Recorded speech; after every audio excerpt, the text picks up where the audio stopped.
Welcome to the Munn Ice Arena, where the Indiana University Hoosiers are facing off against the Michigan State Spartans this weekend in a doubleheader. I'm Kelsey Dennehy alongside Andrew Gus for the Indiana Hockey Broadcast Network pregame show. Andrew, how are we doing today? Doing phenomenal. Just made a nice long bus trip, and we're here at Michigan State, here at Munn Ice Arena. Brand new, well done. It looks great right now, gotta say. The ice looks ready for some good hockey tonight. Absolutely. So before we get into Michigan State, we're going to talk a little bit about last weekend in case you missed it. Indiana played 2 games against Miami of Ohio. Friday night they took home a win 3-2, but fell down on Saturday and lost 4-2. Their key contributors for the weekend were Aiden with 2 goals and rookie Matt Spears with a goal and an assist. So, what was the difference maker? I mean, the Hoosiers have not won 2 games in a row. They've split every series they've played so far this season, which, given, has only been 2, but it's been consistent enough that we definitely need to cover it for this weekend. So, what do you think? You know, from what I've seen so far, the first night always seems great. We come out with lots of intensity. We put pucks in the cage. We do a great job all around. But the second game, we come out with fatigue. We're a little bit tired on the defensive zone. We give up more pucks in the back of our own net, and we just don't put the puck in the net the other way. So things just don't seem to add up. But through a few more weeks of practice and more ice time together, I think this team's really going to start clicking, and we'll see what this weekend says.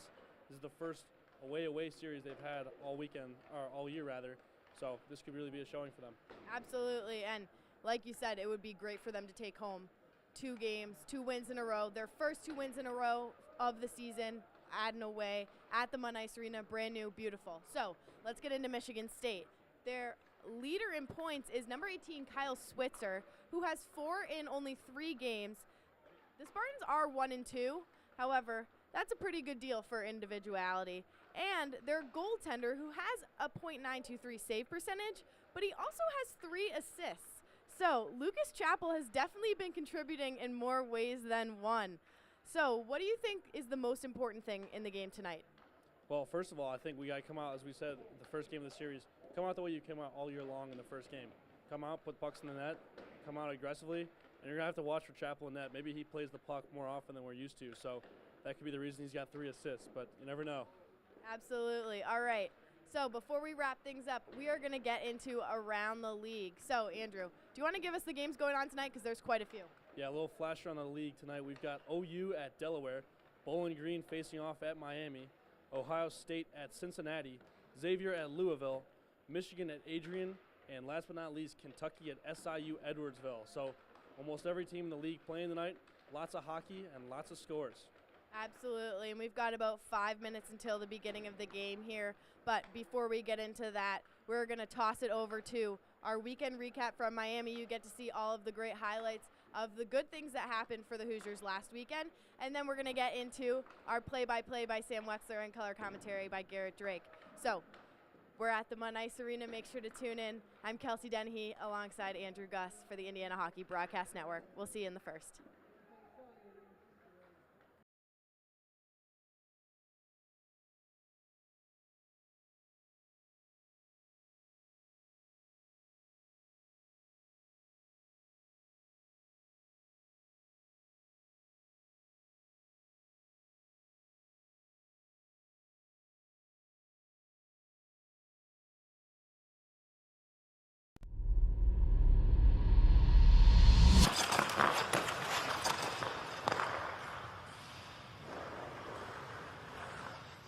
Rooney, the assistant last year, steps up into the head roll, and we are underway from the south side of Indy.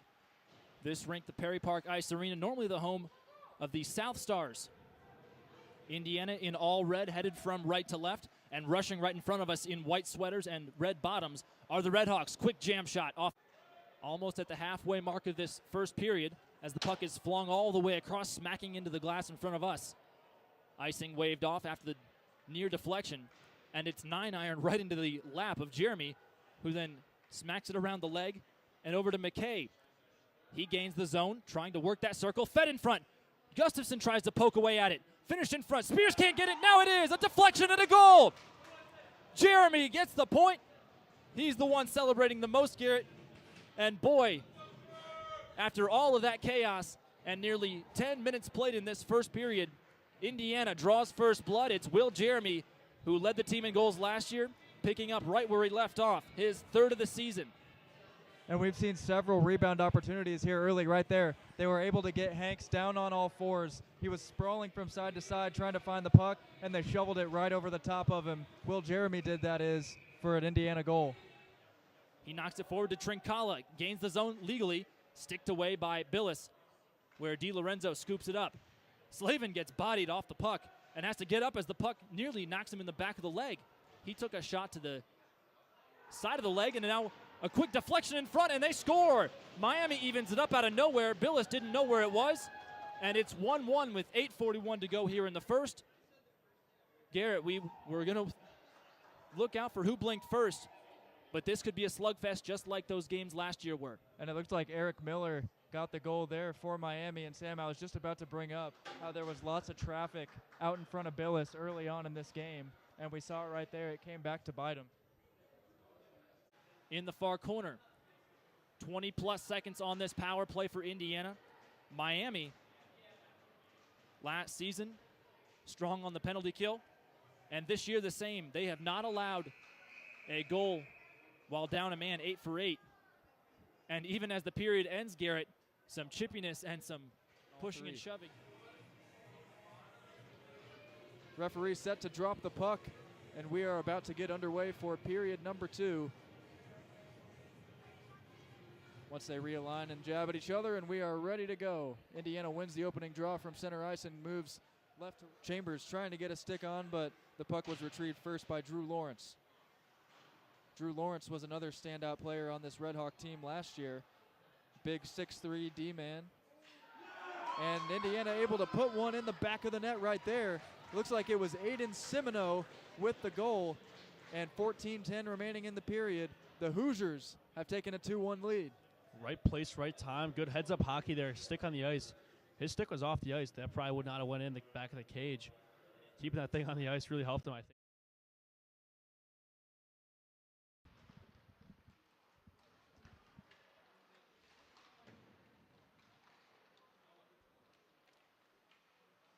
On the banks of the Red Cedar, there's a school that's known to all.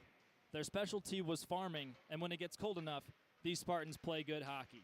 After a 4-year hiatus in what was once an intra-league rivalry in the Great Midwest Hockey League, these two programs with varying degrees of historic significance but comparable levels of success in recent years will mix it up at the newly renovated Munn Ice Arena.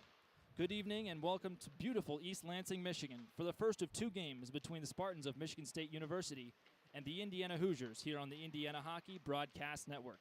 I'm your play-by-play broadcaster, Sam Weixler, and alongside me is my good friend and color commentator, Garrett Drake. Indiana comes into this evening's matchup on the road after splitting a tough series in a rematch of the TSCHL championship game, the Miami Redhawks defeating Indiana on Saturday at the Goggin Ice Arena 4-2. On the other side, Michigan State coming off a ho-hum first 3 games of the season, 2-1, and against the University of Michigan, it was a pretty interesting matchup, G. Yeah, Michigan State came away with a 6-3 loss last week against Michigan. It was their only game of the weekend, so they've been off since last Friday. They've got quite a bit of rest in, a lot more than Indiana, especially after traveling to Miami like the Hoosiers did on Saturday. So that might be a factor coming into this one. They also had to make the journey, as did us, up to East Lansing today, arriving about a couple hours before puck drop. So it's going to be interesting to see what the tempo is like here at the start of the game. Well, one storyline that we're going to be looking for, Garrett, this is a battle of the brothers, Aiden Goodfellow and Ryan Goodfellow, 2 young men from just outside Novi, Michigan. Their family in town from north of the border in Toronto, making the drive 5 hours, and that's about the same length of the drive as ours, Garrett. Yeah, and I think I saw Grandma Goodfellow come over here. She was talking to us before the game. She mentions she watches the streams in Canada, but she's going to get to see her 2 grandsons live today. Well, as we mentioned in the opening remarks, it's been a while since these 2 sides have squared off head-to-head as we see the good friends meeting at center ice. The last time Indiana and Michigan State went against each other, it was 2 wins in the weekend, both games here at Munn for Indiana. And Joe Stebbins, the netminder for Indiana at the time, really stood on his head. 35 of 38 shots in Game 2 in a 5-2 win. Although before that, it was all Michigan State. And since 2008, which is the last we can find stats for, Garrett, before we have to start paying extra for the newspapers.com subscription, the series is Michigan State 8 wins and Indiana 2, with no overtime games in that span. And Sam, on the bus ride here, we were looking at the scorecards from the last time these two teams met, which was also here in East Lansing, and no active Indiana player was on that roster. Cade Kenyon, the senior from last year, was on the team, but that's pretty much it, Sam. It's all new faces. Looking at the coaches for both sides, for Indiana, in his second year at the helm, it's Andrew Weiss. He took over last year, as we've talked about frequently, in the middle of the way through November, and has never looked back.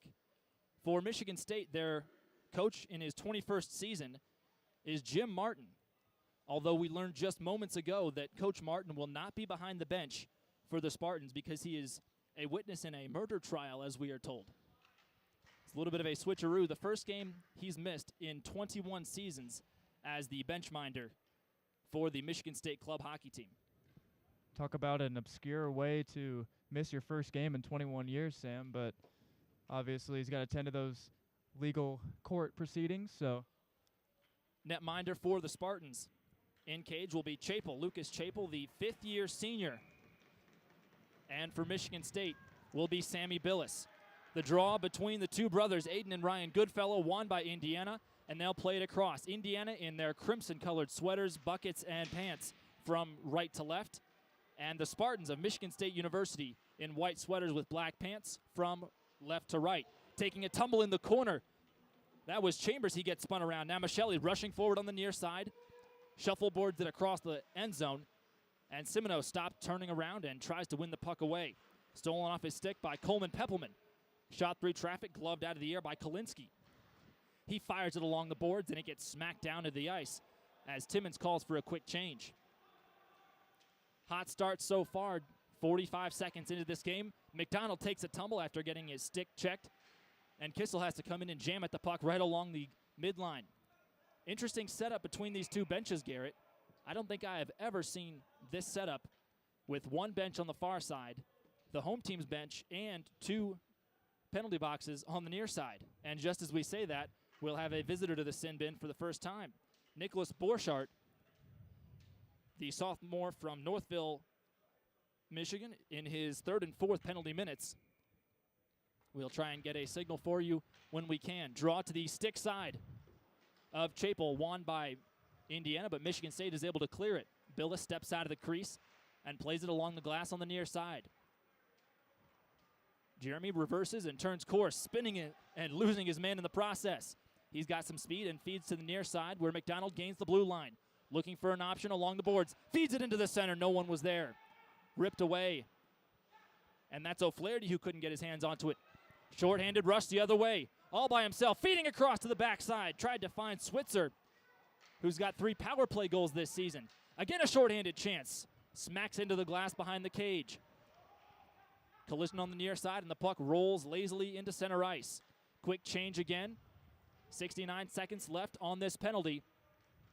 On the season, Indiana has yet to score a power play goal. And that was a nice block on the 2-on-1 by Whitliff right there. He got in the passing lane, and the puck never reached Billis.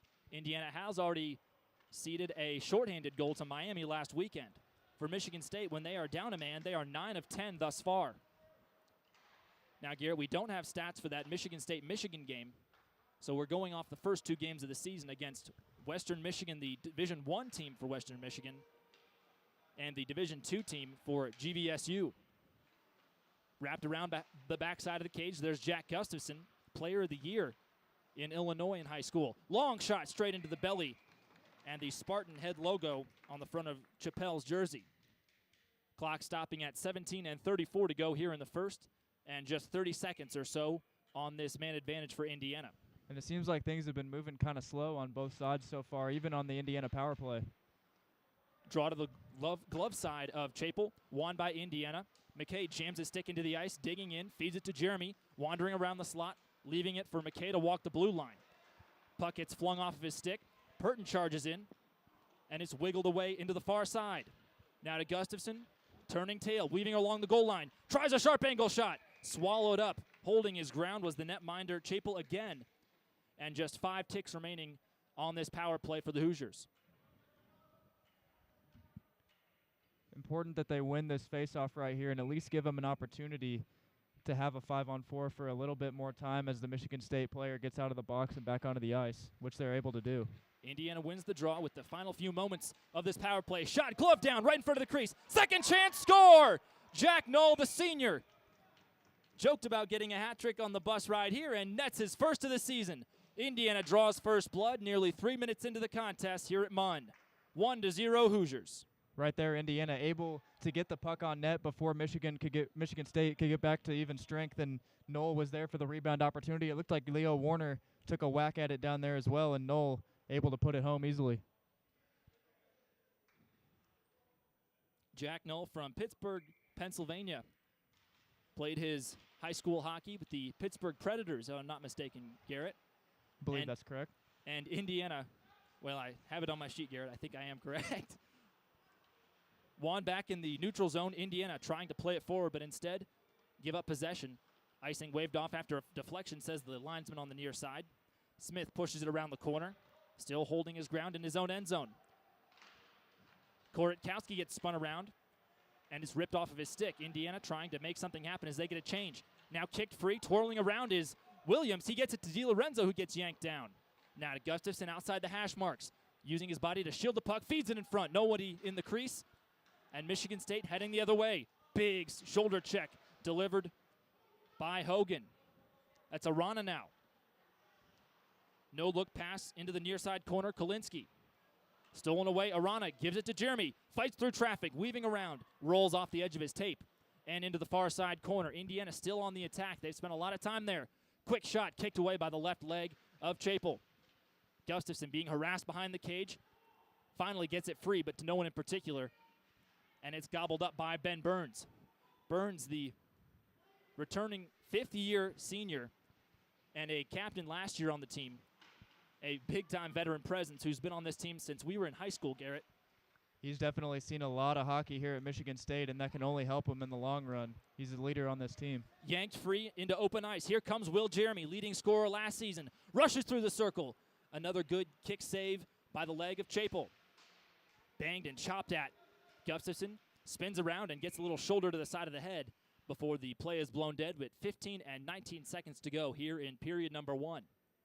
Indiana gets a very quick opening goal by none other than the ticket master himself, Jack Null. And Sam, talking about Ben Burns, he was also a member of the Michigan State roster the last time these two teams played. The only active player from the last time they met. Right, you are, Garrett. Draw in neutral ice, won by the Hoosiers. It careens around their side of the toilet bowl and poked away. Whitliff, who had a very strong wrist shot score against Miami, trying to pull it free. Now to Swick. Another good shot through traffic, bounced around. Danger cleared, and Chambers fires it around the the far circle again. Now to Whitliff, trying to dig it away. To McKay, who spins around and twirls in the end zone.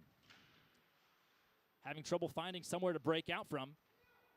And finally, Chambers shovels it forward to Simino. Simino feeding toward Michelli just off the edge of his stick. Rushes into the end zone where Simino gives him an option. He gets dispossessed, and carrying it across is Vela. Spun down onto his shin protectors was Brendan Murphy, and gobbling it up is another number 9. That's Chambers. Looked like Whitliff was close to picking up a penalty right there, but the referee's letting him play early. D-men playing catch. That's Warner and McKay. Warner had a nasty finger injury that required 2 stitches after taking what we believe was a shot to the hand. And for as much blood as we saw on the ice, Garrett, only 2 stitches seems like a miracle and a half. Yeah, it was on his pinky finger, if I remember correctly, and we saw him dripping as he was going to the bench, but the cut was one of those where it was small but bleeds a lot, so they were able to get it stitched up pretty easily. Draw fought for and finally yanked away. Here comes McDonald with a rush of speed. Right through the house. Puck saucers up into the air, and it's gloved down like a shortstop. And Michigan State will try to make a rush the other way. Now it's passed around D to D to the far side. Williams carries it across the red line in front of his own bench and swings it around as the puck sits on top of the Windowsill, a big hit, and it looks like we could have a delayed boarding call. Indiana still has possession before the play is blown dead. 13 and a half to go, and this could be Indiana's second chance at a man advantage. Yeah, that was a pretty straightforward call right there. Cross-check into the boards on the near corner, and we'll see who the guilty party is. Looks like it's going to be number 16, Cooney, for Michigan State. Liam Cooney, the junior, getting his first chance to step into the penalty box for this season. Indiana 0 for 1 with an extra skater, as we mentioned, and that brings their season total to a grand total of 0 for 16. Draw will take place on the near side, and the Indiana attacking third. Poked away past O'Flaherty, and McDonald charges onto the far glass to try and play it away. Under Kissel's legs, he chops at it, swinging his stick. Whitliff can't hold the line, and it jumps over his tape. Billis thinks about coming out of the crease on a rush. Poked away. Good stick handling by Billis to poke it away from Coleman Peppelman. Beautiful work right there to poke the stick out at the last possible second. 13 and a quarter left to go here in the first. Puck jumps dangerously right past Billis's shoulder after he tried to play it to a teammate. Garrett, it's been a long time since I've seen a volley or a deflection like that. Yeah, and fortunately for Indiana, if the spin on that puck was a little different, it could have rolled right into the net. On the near side, here's Tommy McDonald. Into the slot, thinks about a wrist shot, past the glove on the far side. Chapel didn't have to make a save. Here comes Kissel working the near side, backhanded shot, into traffic, and flopping his glove on top of it is Chapel to stop play at exactly 1:09 left on that penalty marker, and 12:46 to go here in the opening frame. And Sam, it's imperative that Indiana gets off the schneid on the power play here. They got to get their first one of the season soon. And then I feel like once they get one, they'll start to get some more confidence on the man advantage, and we could see a few more after that. Hand-to-hand combat to win this draw, and it's shipped all the way down the river where Billis stands outside of the paint and hands it off to McKay, getting ready to set up the offense and quarterback this play. I will say, it's been obvious that Indiana's made some changes on the power play with what their philosophy is, and hopefully it works out for them. As we say that, Michelli runs into Gustafson and a rush the other way. Here comes Switzer. Takes a deflection and tries to sidestep his marker. Then throws a giant hit as DiLorenzo goes headfirst into the boards. Lost his stick and may have had to readjust his face mask. Now to Jeremy zooming in. Tries to maneuver through traffic. He's yanked down, no call. But the whistle will blow as the net was jolted off its moorings. 12 minutes and 2 ticks to go here in the first. And Indiana still up by that lone goal thanks to Jack Null just 3 minutes in. And so far, it looks like Indiana's really focused on keeping their spacing and not kind of crowding towards the puck, something that we've seen the past couple games here on the man advantage. They want to make sure that if a player goes low, that they don't all just follow. They want to be spread out and ready for passes. Draw to the near side, won by Indiana. And a Hoosier goes down like a sack of potatoes. That's DiLorenzo, who's taken 2 or 3 quick shots already. He is going to be sore in the morning. Indiana now just has 10 seconds on this advantage. They're in danger of going 0 for 17 to start this season on the extra man. Poked away, and it is ladled free. Here comes DiLorenzo in front of his own bench. It'll be in vain, though. Indiana goes for a change, and that'll end the power play for Indiana. Garrett 0 for 17 to start the season. Big hit thrown. There goes Goodfellow onto his knees before being jumped back up. Chapel spinning his head back and forth, trying to find where his teammates had the puck. Fired in by Hogan. It bounces across in front of the Pizza House sign on the near side and past the Rocket Mortgage logo on the far side now. Popped up and gloved straight back down to his own stick. Here comes Switzer. He shoots, kicked away by Billis. Another big poke and a good glove save by Billis as it collapses into his lap, stopping the clock at just under 11 minutes to go. And Garrett, we've talked about Sammy Billis as much as you can possibly talk about one netminder. .966 save percentage through the first 6 games of last postseason. 3 games in the TSCHL playoffs, including the championship and the playoff MVP, as well as 2 shutouts in regionals. And really, when Sammy's in the game, it allows the Indiana defensemen to be more aggressive and, creep up a little bit because they know Sammy's going to have their back. And we see it with them all the time. They know when Sammy's out there, they can do a lot more. Big hip check laid by Leo Warner coming off injury. Give up right in front of the net. Billis makes a good glove save. Rolling around onto his backside. Circling the net with the puck is Malkinakis. Another shot high into the air. And Billis somehow ends up with the puck in his glove. My goodness, what a sequence. 10.5 to go, Garrett. And that was as dangerous as it gets. Yeah, very close there, and Sammy actually knocked the net off a little bit, but nobody seemed to notice until after the play, but nonetheless, he was able to make the save. One of the few faceoffs we've seen to the glove side of Billis thus far. Sent around the yellow boards, or what normally is the yellow boards, and pulled free by Chambers. Tries to feed Michelli, but it's pulled away. Trevor Graham on the play, knocks it free. FIFA it up into the air, and then back down to himself. Some fancy footwork by Williams. He gains the zone, 3-on-2 rush. Tries to feed for a deflection on the backside. Simino could not get his tape onto it. Yeah, that pass was just a little too hard right there. Rocket. Burns tries to rocket a shot in the other direction in favor of his boys, and it's played free. Good 1-2 wall pass to Michelli. He has to chase after it, twirls around a big hit, and has to cede possession to Murphy. Indiana thinks about a change, and it goes all the way across as icing is whistled with 9:38 to go in period number 1. Indiana going to have another nice offensive opportunity right here coming off the icing. Michigan State got to keep their same line out there, and hopefully if Indiana wins the draw, they can get a couple pucks on net. Similar to what they did at the end of the power play moments ago. Both these teams, the reigning champions in their league. Whitliff a long shot. Good waffle board save into the near corner. Chapel really back into his set and getting more comfortable now that he's seen a few more shots. On the near side here is Schwartz. He twirls around and pirouettes. Fed into the front, right through the crease. And no one in a white and green sweater was there. Kissel lunges at the puck, leaving it for McKay. Tries a little no-look do-si-do, but instead is dispossessed. Here comes Peppelman on the far side. Pushing it free. Good kick save by Billis. Positioning of his glove and his pads were excellent. Fed in front. Here's Kissel moving through the center circle. Yep, Offside as McDonald couldn't drag his foot long enough. And the puck will be yanked back into the neutral zone for a face-off in front of the Indiana bench. Tommy tried slowing up, but he ended up having to reach behind him to try to drag the puck into the zone, which is going to be an easy offside call, and we'll have a face-off in the neutral zone.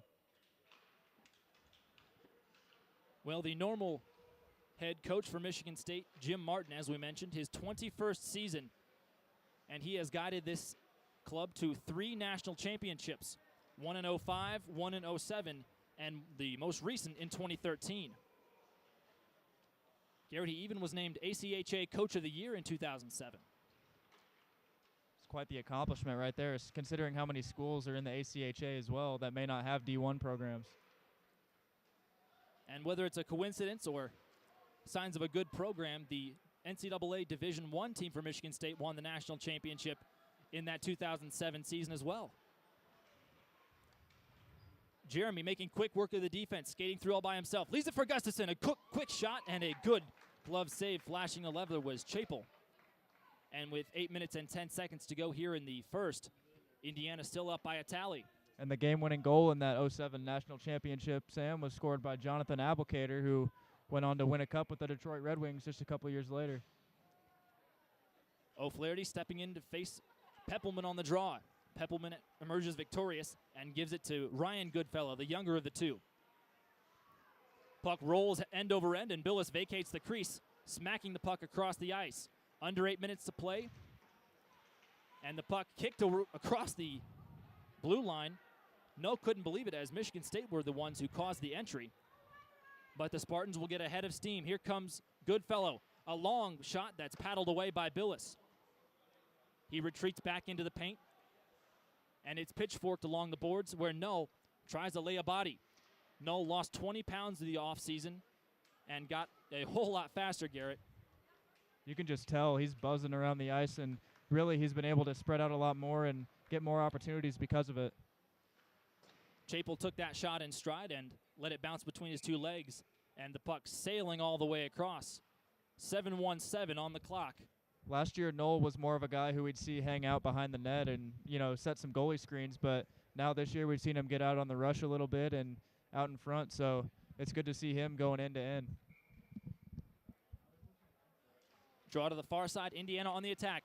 Whitliff a shot. Kicked away. Second chance by Semino. A wraparound. One-timer by McKay. Another gobble-up save by Chapel. It's in the and net. A goal! A McKay. goal awarded. Chapel didn't know where it was. Right through his legs. And that is the first goal of the season for the junior, Matthew McKay.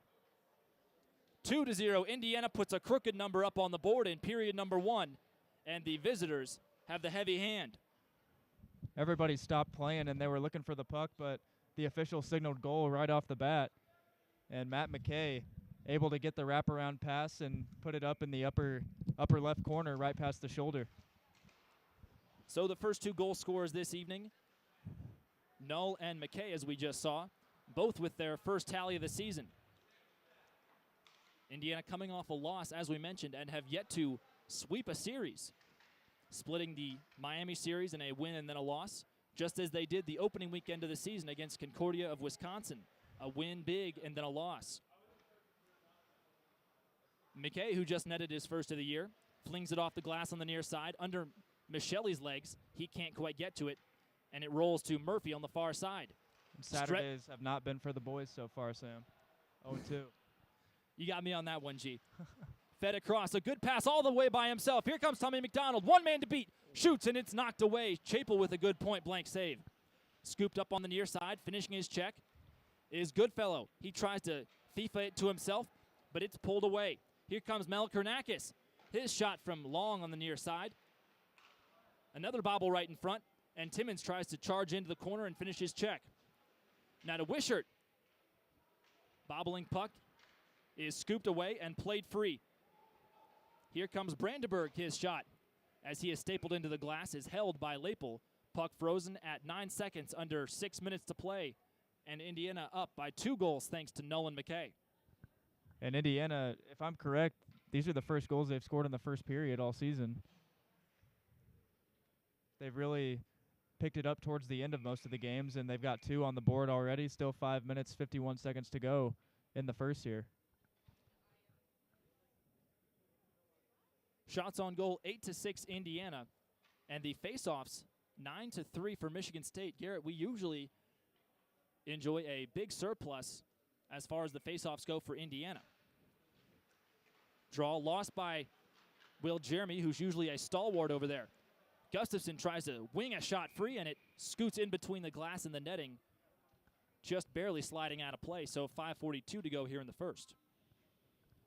Yeah, you talked about the faceoffs. Last week, Miami was really able to hold their own in the circle, as they were pretty much even, as were many aspects of the game, like hits and shots, etc. But so far, Indiana having a massive edge in the faceoff dot.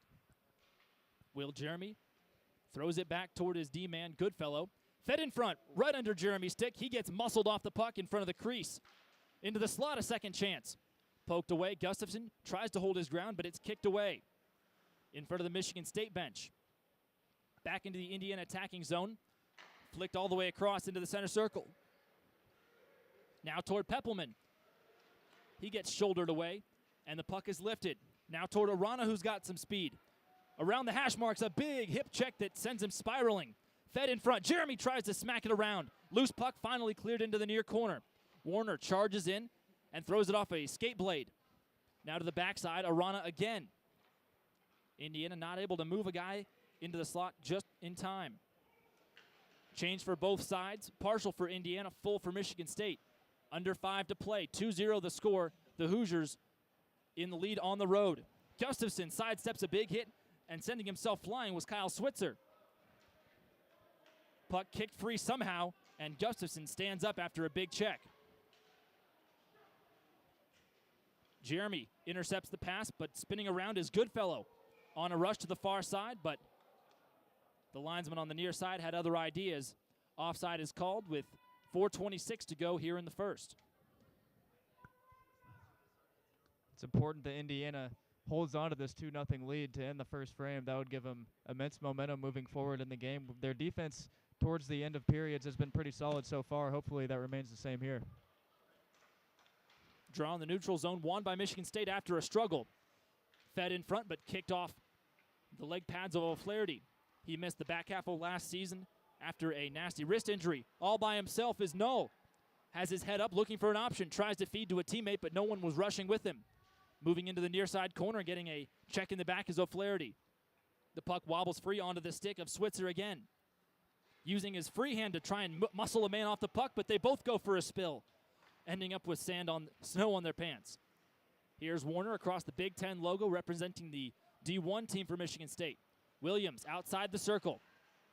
Has his pocket picked, and it's bounced against the boards. Still in the zone, DiLorenzo through the slot. Feeds in front, one-timer, under the leg pad, kicked away and scores! Michelli puts a third one in, number 3 on the jersey and number 3 on the day for Indiana. 3:34 to go here in the first. And Indiana making their presence known early. Again, Drew Michelli cleans up the rebound right there. It actually deflected a couple times in the blue paint, and Michelli was there, and he was able to, again, get another wide-open tap-in similar to the one that Null put in. Indiana with a 3 spot here in the first. Due credit to Chapel. He was sliding around and doing some serious acrobatics and all kinds of yoga back there, Garrett, to try and make that stop happen. There's only so much you can do at that point. On the near side at the stick of Connor Graham. One of 2 pairs of brothers on this Michigan State team as Billis slaps his glove on top of it. So 3 1/4 to go here in the first.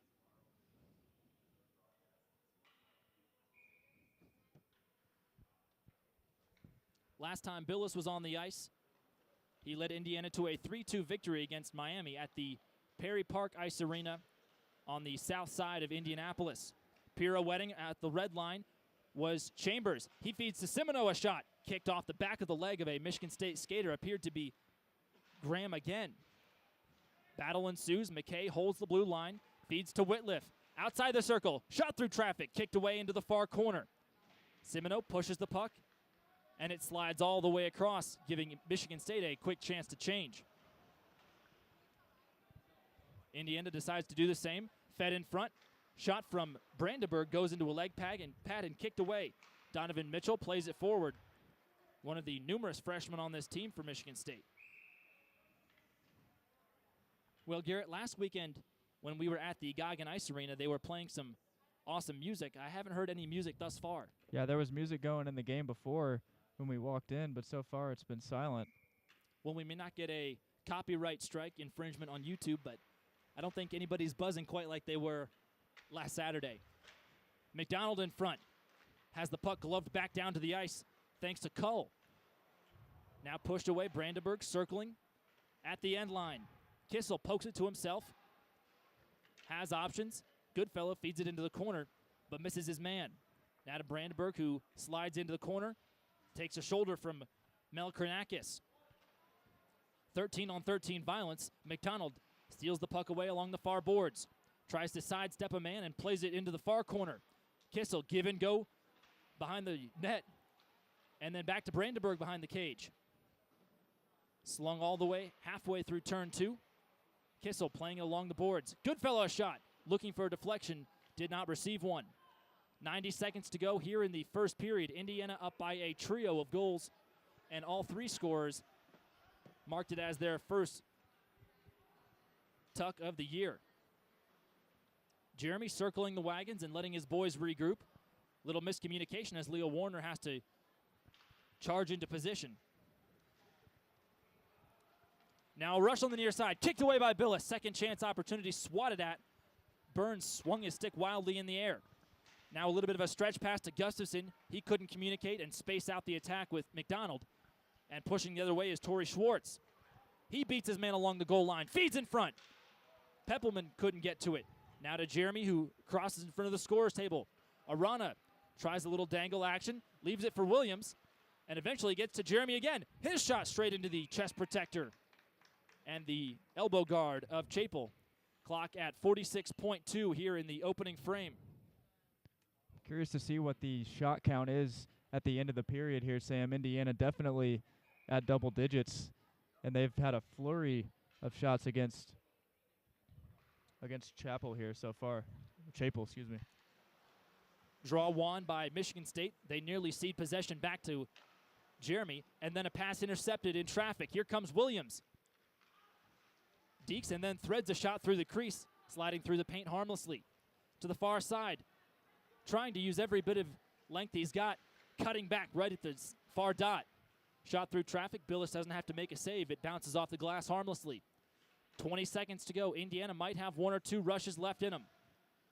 Good no-look give to Gustafson on the far side. Working through traffic. Deflection right behind the cage.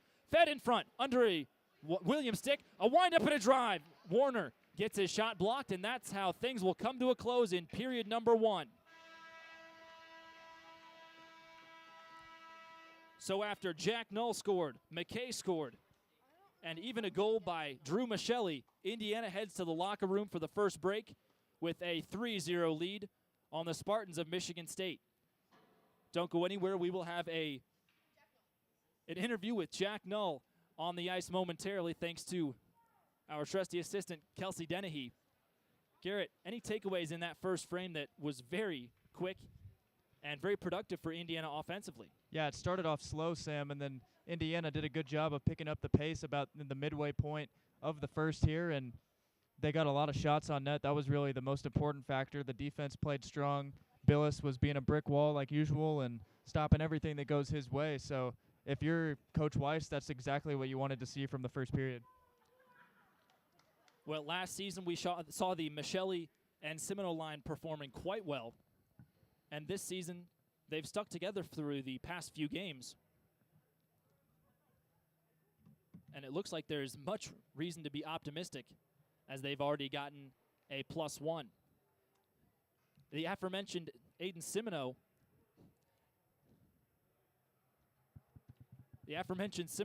managed to be +0 in the game that Indiana lost 7-1 against Concordia. We'll send it now to ice level with Kelsey Dennehy and Jack Null. Oh, okay. I am here with forward Jack Null, scoring his first goal of the season today. Jack, we're going to step over here a little bit, get you in the frame. All right, Jack, you guys had a pretty big start tonight. Yeah. Very different from the starts you've had the past couple of games. You want to talk about that a little? Yeah, no, I think last weekend we had 2 pretty tough games against Miami, and we had a pretty full plate, and sure, Michigan State's a pretty good team, but we know that we got a chance this weekend to come out strong and, you know, be the better team on a regular basis, and we definitely did that in the first period for sure. Absolutely. What's the biggest goal? In the second, we want to lay the body. Super generic answer, but there's been no physicality the rest for this game, and we definitely want to be the team that starts it. So. Yeah, absolutely. And what would it mean to you guys to kind of finally get that 2-in-a-row win this weekend? We'd feel pretty good, honestly. We were a pretty successful team last year, and it doesn't really feel very good to be 500 right now, so we're definitely looking to change that. Absolutely. We'll have a great rest of the game. So much. Thank you very much. I'm Kelsey Dennehy from the Indiana Hockey Broadcast Network. We'll see you in the second. Thank you so much to Kelsey Dennehy with Jack Null, who scored that opening marker in the first at the 3-minute mark. Alongside Garrett Drake, I'm Sam Weixler.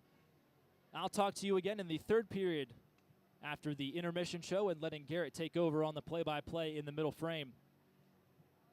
After 20 minutes, Indiana 3, Michigan State 0. This is the Indiana Hockey Broadcast Network.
We're back at the Munn Ice Arena where the Indiana Hoosiers lead the Michigan State Spartans 3-0. I'm Kelsey Dennehy alongside Andrew Gus for the Indiana Hockey Broadcast Network Intermission Show. Andrew, what did you see this period? Well, as I was hoping, the Hoosiers came out with a strong start. 3 goals in just 20 minutes. I think Garrett mentioned on the broadcast, that was the first time this season we poked in 1 in the first period. So great to get a hot start going. Lots of time left in this game, so definitely don't get your hopes up too early. Yeah, absolutely. And we got some new contributors tonight. Jack Null scored his first goal. I just talked to him down off the ice, and he was super excited about that. Matt McKay, Drew Michelli, and Ethan DiLorenzo with 2 assists. So great to see all of these guys contributing and starting to really come together as a team effort. They did a great job crashing the net, which was the result of most of their goals. But besides the goals, there really wasn't too much going on in between. The physicality was definitely a little bit fatigued, but I would say Michigan State definitely held them on it. Do you want to talk about that a little bit? Yeah, sure. I mean, if you think about it, the hits were very, number-wise, they were tied. But if you think about the game personally, it's just much heavily weighed out in favor of the Spartans. I feel like they had a lot more bigger hits and impactful hits. But also those big hits tire you down in the long run. So you're putting more energy into trying to hit someone. I mean, it just slows you down. So don't worry about that if you're a Hoosiers fan at all. Absolutely. And we'll see if the Hoosiers are going to tack on a couple more goals in the second or if Michigan State's going to start to creep up on them. But I'm going to toss it back over to Sam Weixler and Garrett Drake on the play-by-play and color commentary for the Indiana Hockey Broadcast Network. I'm Kelsey Dennehy alongside Andrew Gus. We'll see you in the second.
And welcome back to Munn Arena for the beginning of period number 2. Indiana with a 3-0 lead after 1 here in East Lansing. I'm Garrett Drake alongside Kelsey Dennehy. And Kelsey, so far we saw a slow-paced game at the beginning of the period. Indiana really stepped on the gas, and they were able to put 3 on the board. Absolutely. I mean, it was slow, but also kind of a quick start at the same time. I mean, Michigan State hopped in the box pretty early on within, pretty much 30 seconds. And then Indiana capitalized and was able to put one back, and they haven't been able to do that yet this season, and so to get that start really early was good for them. Indiana did have a couple power plays in the first. They were unable to get their first power play goal of the season, but you saw some improvements. It looked like they clearly made some adjustments. What did you see from their power play unit? Absolutely. It just looked a little bit more cohesive, like they were all working together, whereas in the past couple of games, it's definitely been a learning curve getting new guys on the power play who are trying to figure everything out. So I think it'll only continue to grow, and once they all kind of start to gel, they'll start being able to put pucks behind the net like they were last season. Indiana also getting a large amount of shots on net in the first period, something that Chapel struggled with. They did have 12 on the frame, and Indiana wins the opening draw to start the second. We are underway. Jeremy swooping into the zone. He flicks a backhander way up over the crossbar that goes to the near corner. Bodies collide, and the Spartans come away with possession through the neutral zone.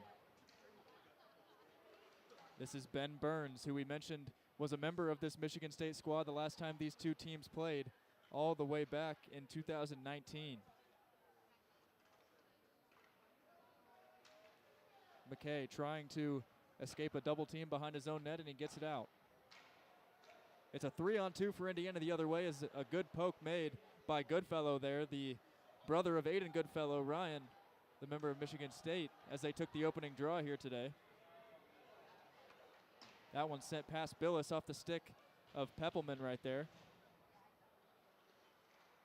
And Gustafson flings that one off the boards, and Chapel forced to come out and make a play on the puck.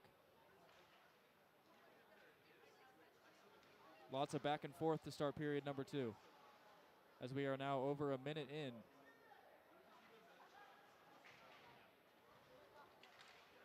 Ooh, and down goes Michelle's glove. He's playing with one right now as he moves to the other end of the ice, swooping into the zone and ripping a backhand off of Billis. Right there was number 18, Kyle Switzer. And again, Sammy able to get a hand on that one. It looked like he might have got that one with the stick. Puck kept in the zone on the far side.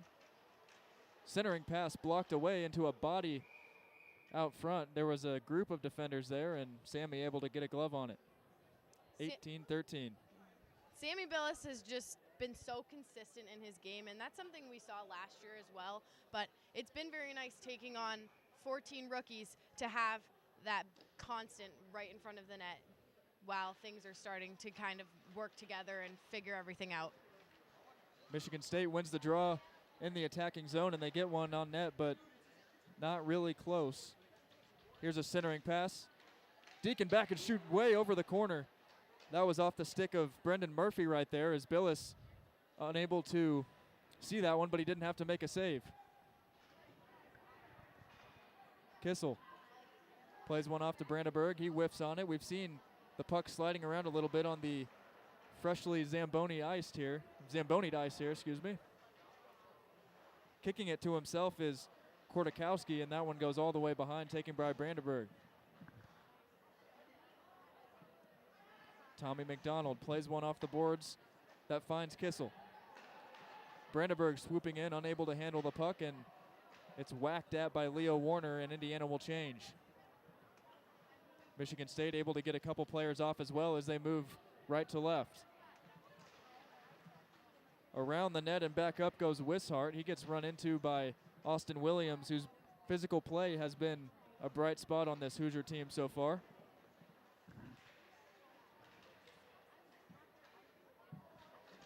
O'Flaherty lays a body into the boards on the far corner, and Henry Whitliff trying to escape.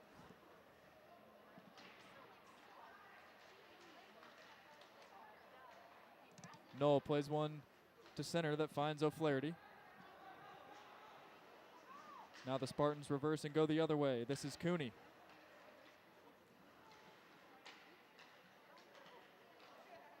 Whitliff over to Austin Williams. Null whiffed on that one as he was trying to just slap it back down behind the net. As both teams showing some tired legs here with 16-17 remaining in the second. Odd man rush here as Graham works his way in. Centering pass gets knocked away, and DiLorenzo whacks at it, and it goes off the leg of Null right there, so Michigan State will keep the puck. Running into a double team and getting pushed off was Joe Pierce. Two 17s colliding into each other with Whitliff as well. And he gloves one down to himself and rips a shot off Billis. That was Torrey Schwartz right there, who played some handball.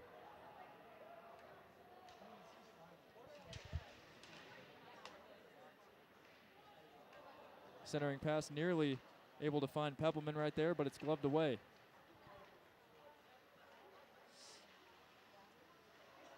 Swooping around the net is Arana. He tried a centering pass that was knocked away, but it finds the stick of Aiden Goodfellow. Arana centers one, but no Hoosier was there. It looked like there might have been a miscommunication. It went right in between Jeremy and Goodfellow up top. 5 minutes into period number 2. Indiana continuing to lead 3-0.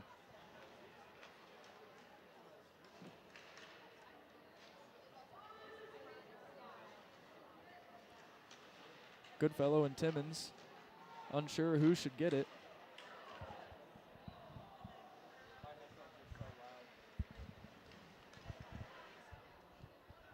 And now Timmons with the puck.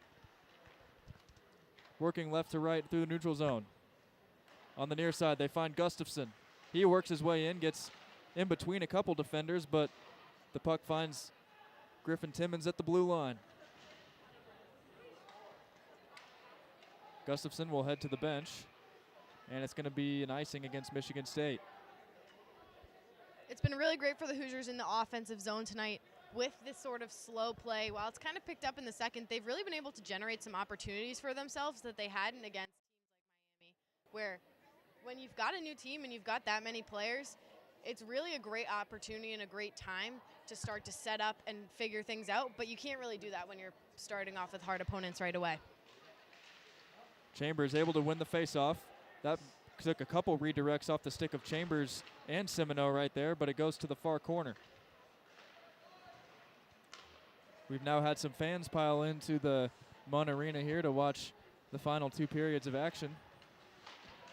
It looked like there were people camping out right outside the arena. We're not sure what they were there for, but got to speculate it was for maybe some Michigan State basketball season tickets, something like that. Puck goes flying into the bench as a couple Spartan players forced to duck out of the way of that one, and we get a stoppage with 13:51 to go in the second.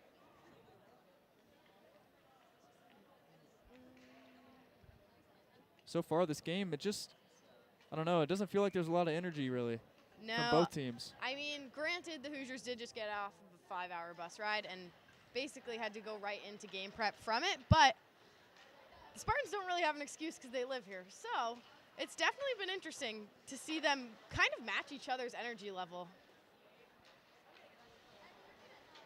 Michelli with a couple nifty moves trying to get free right there, but Liam Cooney would not let him.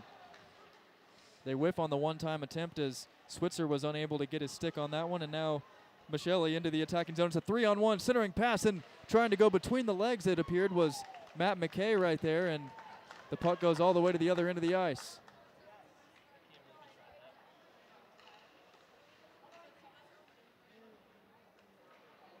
McDonald gains possession in the neutral zone. Whitliff plays it in, but the puck goes all the way behind the net as Tommy chases after. McKay keeps it in. And just as I say that, he doesn't. Here's Murphy. Gloves that one to himself and rips one on Billis that goes high over the crossbar. Brendan Murphy with some aggressive play right there, and here comes McDonald. That one goes wide. A couple of key opportunities for Indiana, but they don't get the puck on net. And that's been a big thing today, I think, because of why the game has been a little bit slower is shots are going, but they're not coming anywhere near the net, and so it's harder to generate. And here's a breakaway for the Spartans, and he dekes past Billis, and Billis able to get the stick on it. That was Malakranakis who tried to dangle Billis, but again, Sammy poked the stick out there. The second time he's done that today. He's feeling pretty good about the blue circle he's living in tonight, and you can definitely tell. DiLorenzo waiting for some reinforcements, and now they gain speed. D'Lo swooping in, he shoots one that gets deflected, and high off the glass it goes. Bodies hit the floor in the corner, and DiLorenzo had the puck momentarily. Now he gets it back. Centering pass, they find Null, who whiffs on the one-time attempt. Looked like it might have got deflected on the way to his stick. That was a bouncy puck. Big hit on the near side as Matt Cole felt the brunt of that one from DiLorenzo. There's going to be some bruises in the game tomorrow, no question. It hasn't been as physical as the other Indiana games we've seen so far. There haven't been any roughing penalties or anything like that yet, but you can't rule it out. Usually we see a couple, too. DiLorenzo sends one on. The puck is still loose, and it squirts behind the net. And it's kept in. Nice play by Leo Warner right there. O'Flaherty unable to gain possession.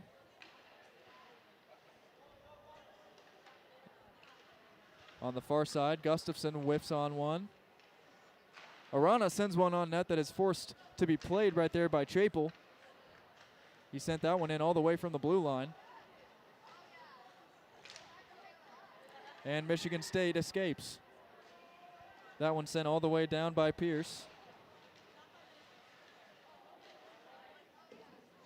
Another shot that unable to even find the target for Michigan State.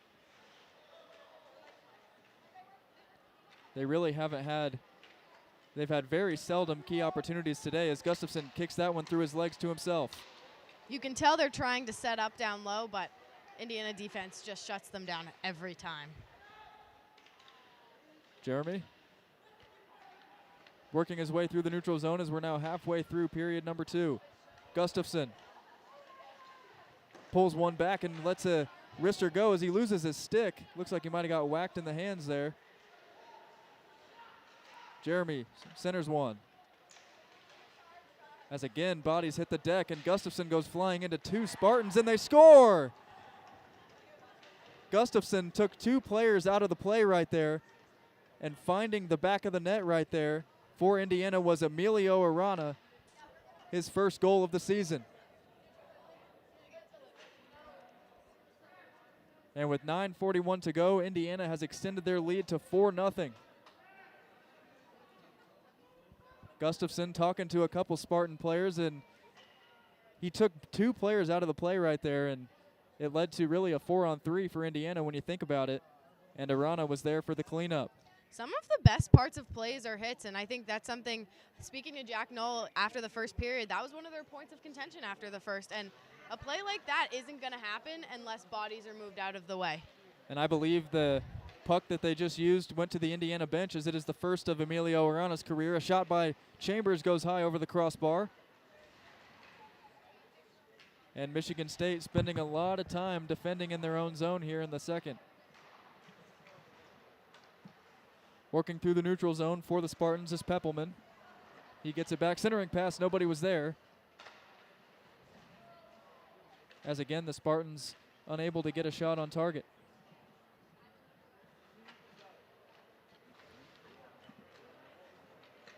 Simino taps one up and goes to chase after it. He leaves the puck back for Chambers. And Whitliff forced to chase after. And it's a breakaway for Michigan State. Here's a shot on goal that goes past Billis off the stick of Peppelman. Sammy Billis continuing to show why he was last year's TSCHL postseason MVP.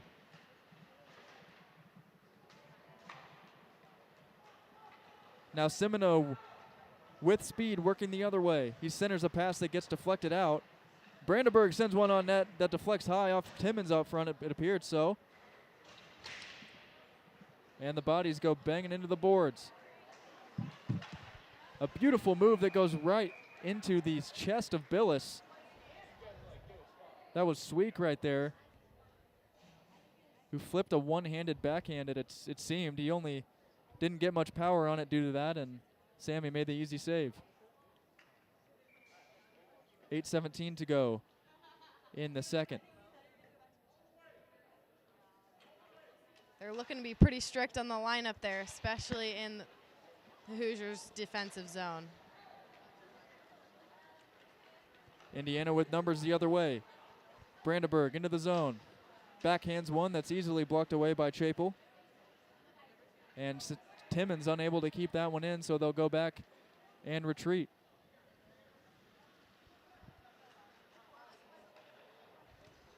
Kissel gets muscled off the puck, but it finds Brandenburg, who then gets sandwiched by 2 Spartans, and Chapel pokes it to his teammate.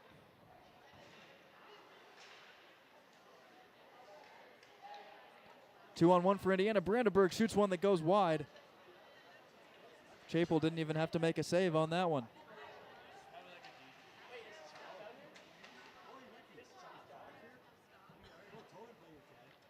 Austin Williams making a man miss and now gets the puck back at center ice.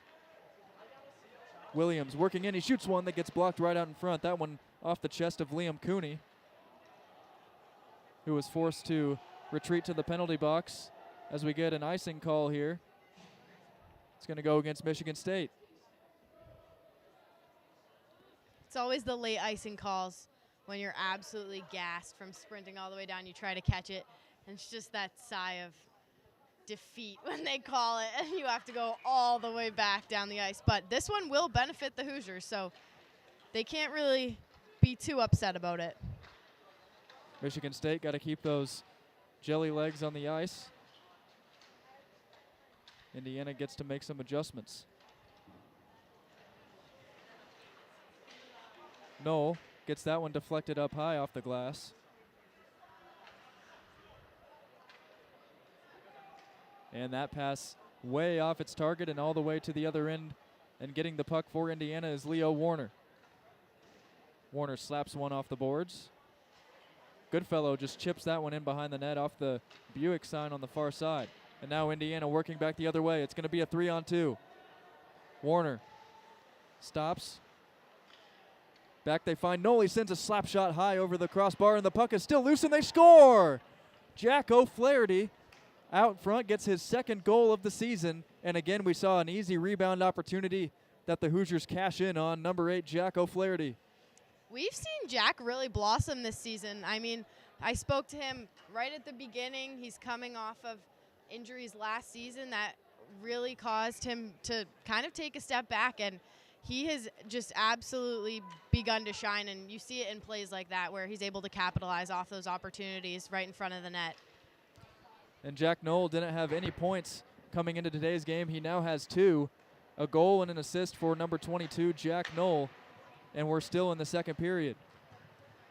Gustafson trying to make it 6-0. He shoots one that gets blockered away. And behind the net they go.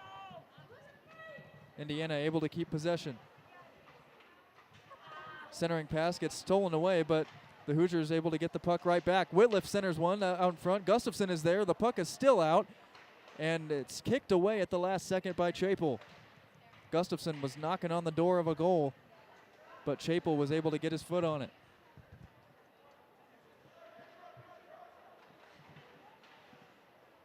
Again, Gustafson trying to make a centering pass, but the Spartans were right there to knock that one away. They just can't get the puck out of their own zone, however. Indiana doing a great job applying pressure. 5 minutes and 14 seconds remaining in the second period. Here's one sent on that goes wide again. That one was off the stick of Thomas Purton. Centering pass blocked. A good play there to get in the shooting lane by number 26 for Indiana. This is the first game in quite a while where we haven't seen too many penalties on either side. Last weekend on Saturday night, Miami did lead the penalties 6-3, but that's still 9 penalties in the span of a game, which is a pretty average number, I feel like, for a Hoosier matchup. And we've only seen 2 tonight, and both have been for the Spartans.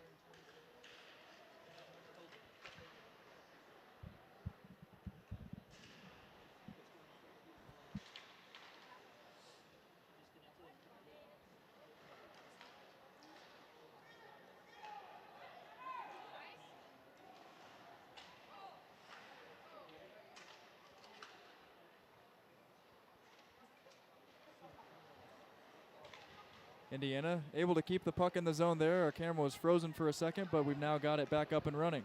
It's a 2-on-1 for Michigan State. Shoots, blocked by Billis, and a good job to get back by Griffin Timmons to prevent a rebound. Chambers, Michelli. They were trying to find the stick of Semino in the slot, but it just skipped right over.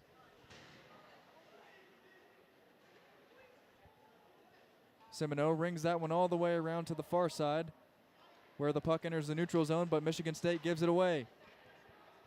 Michelli back for Semino. He runs into a couple Spartans on his way to the puck and gets muscled off. 3:45 remaining in the second period. Indiana leading 5-0. This is the biggest lead that the Hoosiers have seen all season, and you'd like to think quite a good momentum kick for them to really get started on these games where they're going to be playing 2 aways, they're going to be playing in tournaments.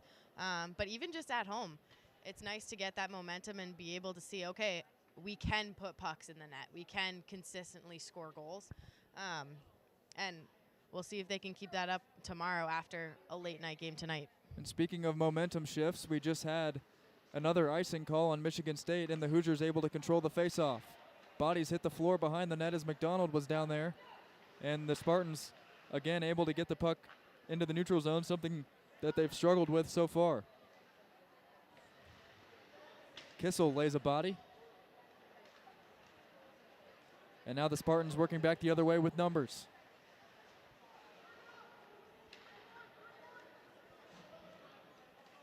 McDonald leaves it off. Here's a shot sent on by Brandenburg right into the chest of Chapel. Patrick Brandenburg was looking for goal number 1 right there as he let a wrister go, but just picked the wrong spot on that one. And it happens, but these faceoffs have been pretty key for this game. I mean, the Hoosiers struggled a little bit in the first period, but they've definitely picked up the pace and been able to set up off these faceoffs and get some more opportunities, as you can see by the scoreboard. Again, Indiana able to control the faceoff.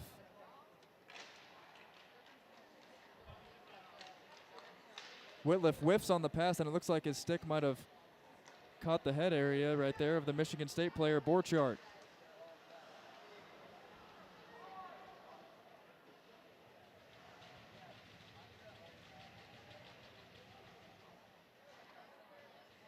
Still a puck battle in the near corner. Nobody able to come out with it.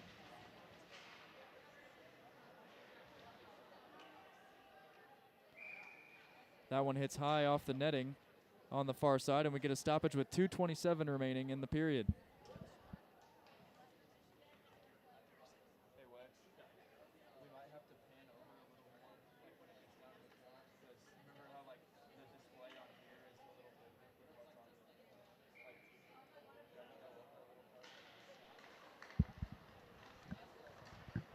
Indiana able to win the draw, and that one blocked out in front by DiLorenzo, and he gains possession. No, he skates right past it. And he gets a little frustrated with himself there as he heads back the other way. A big hit by McKay as he sent Cooney flying to the deck. Winning the race for the puck is Matt Cole. O'Flaherty back to the blue line.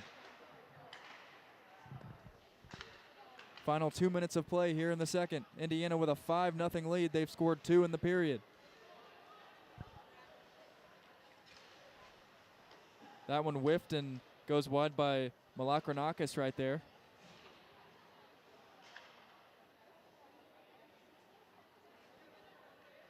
The Spartans just unable to get shots on goal.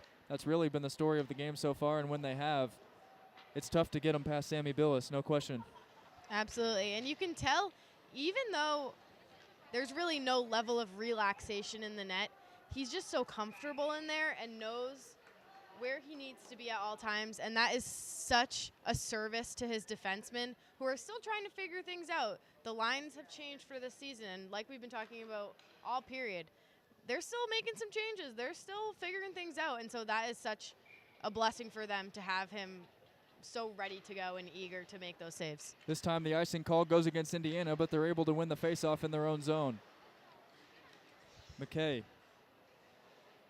Along the near side, they go crashing into the boards. Both players able to get up. And now McKay will have to chase after the puck once again. Centering pass out front, whacked out by Whitliff, and he's able to clear the zone. Final minute of play. We're down to 48 seconds in period number 2. And this is going to be an icing against Michigan State. So we're going to go all the way to the other end with 44 seconds left.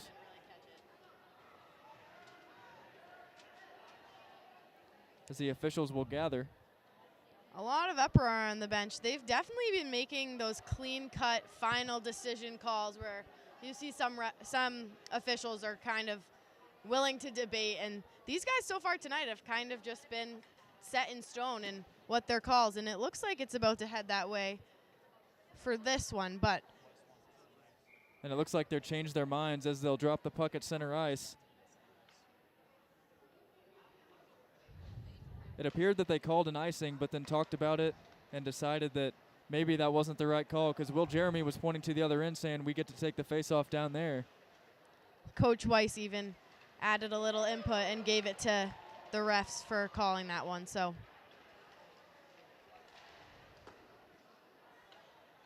Shot again off target by Murphy. We're down to 23 seconds left in the period. Murphy slaps one on Billis again. That gets deflected out front. Might have got deflected out of harm's way for Indiana by Joe Pierce. And we get a whistle with 11.4 seconds to go.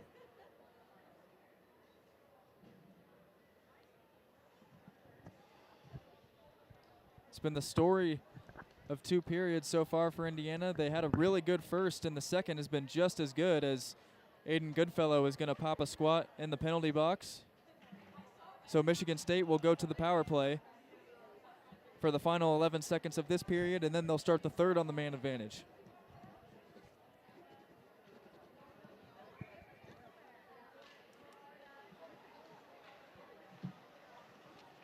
Final 7 seconds to play here. Centering pass deflected by Billis. It gets gloved down, and into the far corner they go. Billis just kind of taps that one away, and that'll do it for action here in period number 2.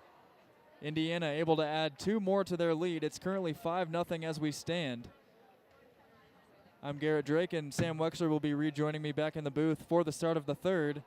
But first, we're going to have Kelsey Dennehy standing by with Matt McKay in just a moment here, and then we'll have our intermission show with Kelsey and Andrew. And as Sam joins me a little prematurely here, he was keeping the stats during the second. Indiana, we talked about their power play, how they've struggled this season. Kelsey mentioned that, we've seen some adjustments early on, but really it seems like as soon as the power play ends and the other team is still trying to get their player back on the ice, they've took advantage of that situation as well. Yeah, they have. And Garrett, I got to be a little bit honest. Might be a little bit of a stretch of the truth when you say keeping stats. In the second, I was running around trying to solve all kinds of problems and put out fires. But, we make things happen how we can. And possession was a huge issue for Michigan State in that middle frame. It seemed like Indiana had them hemmed up in their zone for half the period almost. So as both teams head to the locker room, it'll be a 5-0 lead for Indiana. So we're trying to get things set up here. We're going to go ahead and toss it to a break real quick. We'll be back for the start of period number 3 in the intermission show in just a second. You've been watching Indiana Hockey on the Indiana Hockey Broadcast Network.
And welcome back.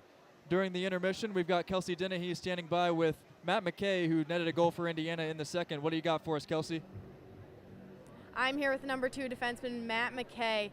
Matt, do you want to talk a little bit about that second period? You guys tacked on quite a few goals, but you also were able to shut down a couple Michigan State plays defensively, and that's something we haven't necessarily seen in the past couple of games. What changes have you guys made to make this happen tonight? Yeah, definitely. I think just before the period, we talked about having structure in the defensive zone, all 3 forwards coming back and breaking out as a team, and that's, I think, where we're getting a lot of our chances in our zone entries and just keeping pressure on them down low. So I think that's what's kind of working for us, and we're just playing with pace right now. We're outworking them, so doing the right things right now. Absolutely, and you talked about kind of solidifying and having your forwards there. Yep. What has that done for your transitions in the neutral zone and being able to capitalize and transition into those plays in the offensive zone? Yeah, it just pushes back their D. It allows that third forward to stay high and have a little bit more room to, shoot or make a passing play or something like that. I think when we come in as a unit, it pushes those D back, and then also takes out their forward, their back check. So, yeah. Absolutely, and going into the third, what are you guys looking to do? Score some more goals? Yeah, definitely, but I think it's pretty easy to let loose a little bit. We're up 5-0. The game's kind of going our way, so it's pretty easy to relax and let them get back in it. So I think just getting pucks deep and using our feet and not doing anything too crazy. So I think that's what is going to be successful for us. Absolutely. Well, thank you so much. I'm Kelsey Dennehy on the Indiana Hockey Broadcast Network, and we will see you in the third.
back again at the Munn Ice Arena where the Indiana Hoosiers lead the Michigan State Spartans 5-0.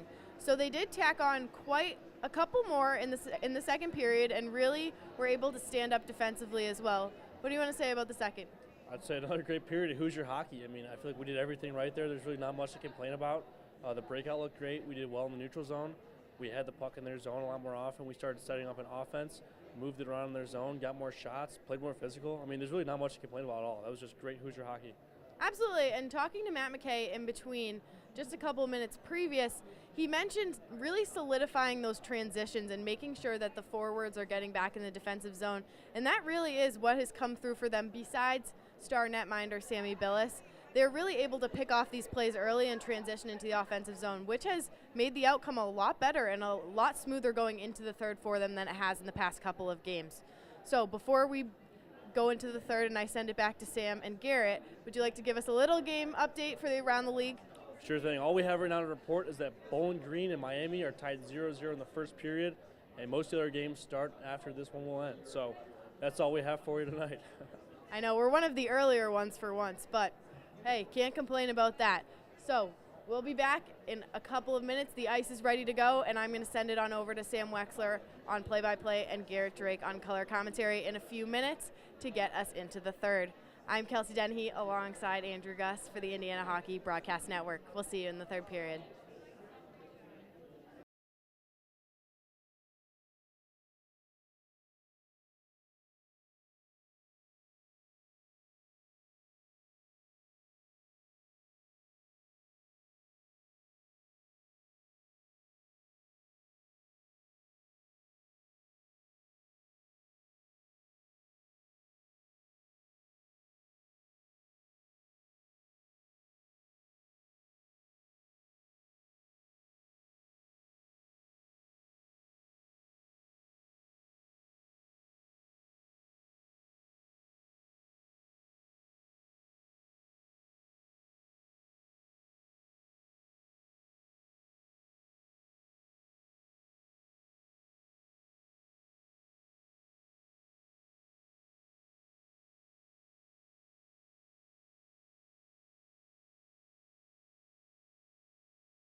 .40 minutes down and 20 to go. The score 5-0. Indiana putting up a nickel through the first two frames of this game here at the Munn Ice Arena that is starting to fill up a little bit more than we expected, Garrett. Sam Weixler alongside GD, as I just said. And Garrett, during that second period, a lot of physical action and a lot of goals for Indiana. Yeah, and we saw more of the same, really. They picked up the pace after starting off slow. Ever since really the halfway point of the first, they've been stepping on the gas. And from Michigan State's point of view, they just haven't been able to get any shots on target. They've had a few that kind of whiz past Billis or go over the crossbar, but they have had very few and far between where he's actually had to make a save. So it's been a good game for Billis so far, and when he's been tested, he's passed them all. Well, if this score were to hold, Indiana would increase their winning streak against the Spartans of Michigan State to 3-0, as we mentioned at the start of the broadcast. In the 2018-19 season, the last time these two squared off, it was a double win here at Munn on a Friday and Saturday for the Hoosiers. And a 5-3 win could be followed up by a 5-0 win or more, Garrett. We'll have to see how this final frame plays out. Indiana is 2-0 on Fridays, as we mentioned previously on the broadcast, 0-2 on Saturdays, so they'll be looking to flip the script tomorrow and have their first sweep of the season if they're able to hold on to this lead for 20 minutes. Well, the Hoosiers and the Spartans back out onto the ice. Indiana from right to left. Bill is still in the cage. And the Spartans from left to right. Back between the wickets is Chapel. Winning the puck on the near side is Ben Burns, the grad student and captain. We mentioned Garrett. He's been here since we were just high schoolers. Battle in the far side corner. And the puck glides all the way to the blue line. Here's Goodfellow. Tries to get a shot on. McKay jumps up to check Sweck. Sweck gets it poked away. McKay buries him into the glass again. Now behind the cage, Billis trying to hug the near side post. Fed in front. Billis tries to throw his glove on top of it, but it slides away. Ice is still very slick, Garrett. It looks like it hasn't quite frozen solid. Here's Simino all by himself. Penalty shot situation. Thinks about it. Shoots and scores. 5-hole. Aiden Simino puts a touchdown on the board. Indiana now 6-0. Not even 60 seconds into this third period. That was a dramatic turn of events right there, Sam, because at the other end, Brendan Murphy took a whack near the pole at Billis, and really, if he got any elevation on that puck, it would have been a goal. Sammy was sprawled out, and then the puck squirts out to Sim, who takes it on the 1-on-0 penalty shot opportunity, as you mentioned, and he cashes in. A shorthanded goal for Indiana, their first shorty of the season, after giving up a shorthander to Miami. Now again, they win the puck back and decide to circle the wagons and retreat. Timmons picks his eyes up and fires a 9-iron all the way across to get smacked down at center ice. It's their first goal that wasn't on 5-on-5. As we mentioned, 0 for 18 to start this season on the power play, Garrett. Michigan State still has an extra man out there for another 30 seconds. Shot into traffic, collects a body, and Brandenburg plays it out of trouble. 18.5 to go here in the final period. Indiana averaging 3.25 goals per game, although that is a little bit skewed. They scored 7 goals in the first game against Concordia of Wisconsin, and in the second, they had a bit of a dud, only 1 goal in the back of the net. Last season, over 5. Several good hip checks along the boards, right in front, poked free and cleared from the slot. Jeremy jabs at the puck, and it floats up into the stands, where the fans are slow to react. And 18:08 on the big board, 6-0 still the score, the visitors handily in front. And Sam, I know it hasn't always been that way to start this season, but you know this Indiana team has the capability to score a lot of goals. They've got 6 on the board today. They've already had 7 in a game as well, so once they get going, they can really turn it up. 2-on-2 drop, popped up into the air, off the stick of Goodfellow. Gustafson tried to make something happen. Instead, it rolls all the way past the Aquafina logo on the far side and through the center circle. Touching it to himself is Graham, weaving through traffic, zigzagging, poking it free. Billis, a good stick save. Another second chance opportunity from close range. Behind the cage, Fed in front, and it'll slide errantly all the way through the blue line on the far side of the sheet. Arana giving chase and finishing his check on Goodfellow. My goodness gracious, they're now tangled up, and he takes a shot. We're going to have a whistle, and the younger Goodfellow brother will head to the sin bin after taking a shot after the play on Emilio Arana. I think they're sending Arana to the box as well. Not sure what he did to deserve that, but. Well, right you are, Garrett. He will slide into the box, and it'll be a 4-on-4 matching minors on Emilio Arana and Ryan Goodfellow. Goody's second trip to the box. So 17:31, time remaining in this third period. Wex and G here at the Munn Ice Arena. And Garrett, I've got to say, it's a real treat to be at this arena. The first time I've been back here since I came with my family to the NCAA basketball Final Four watch party. I think it was in 2018 or 2019, whichever year it was in Minnesota. And the renovations that they completed just a week ago even are really spectacular. Indiana wins the draw on their own heels, and it's sent through turn 1 and 2. Chapel scoots out of the crease, and it's floated back behind the end zone. 2-line pass prevented by Whitliff. He stands his ground and dumps it to McKay. He glides in, thinks about a shot, tries to go top shelf, but missed the target entirely. Whitliff will whisk it across to McDonald, a little bit out of position as they play pitch and catch. Whitliff now gains the zone, dangles around, a quick shot right in front. Chapel throws his glove at it and knocks it into the near side corner. Again, McKay catches a body, and it's kicked free as Peppelman lost his twig. Now played back to Murphy along the boards. Whistle blown, and we are going to have what looks to be a slash, Garrett, on Jack Kissel, the senior. Scratch that. It's McKay moving into the box. So a 4-on-3 for a minute and 15.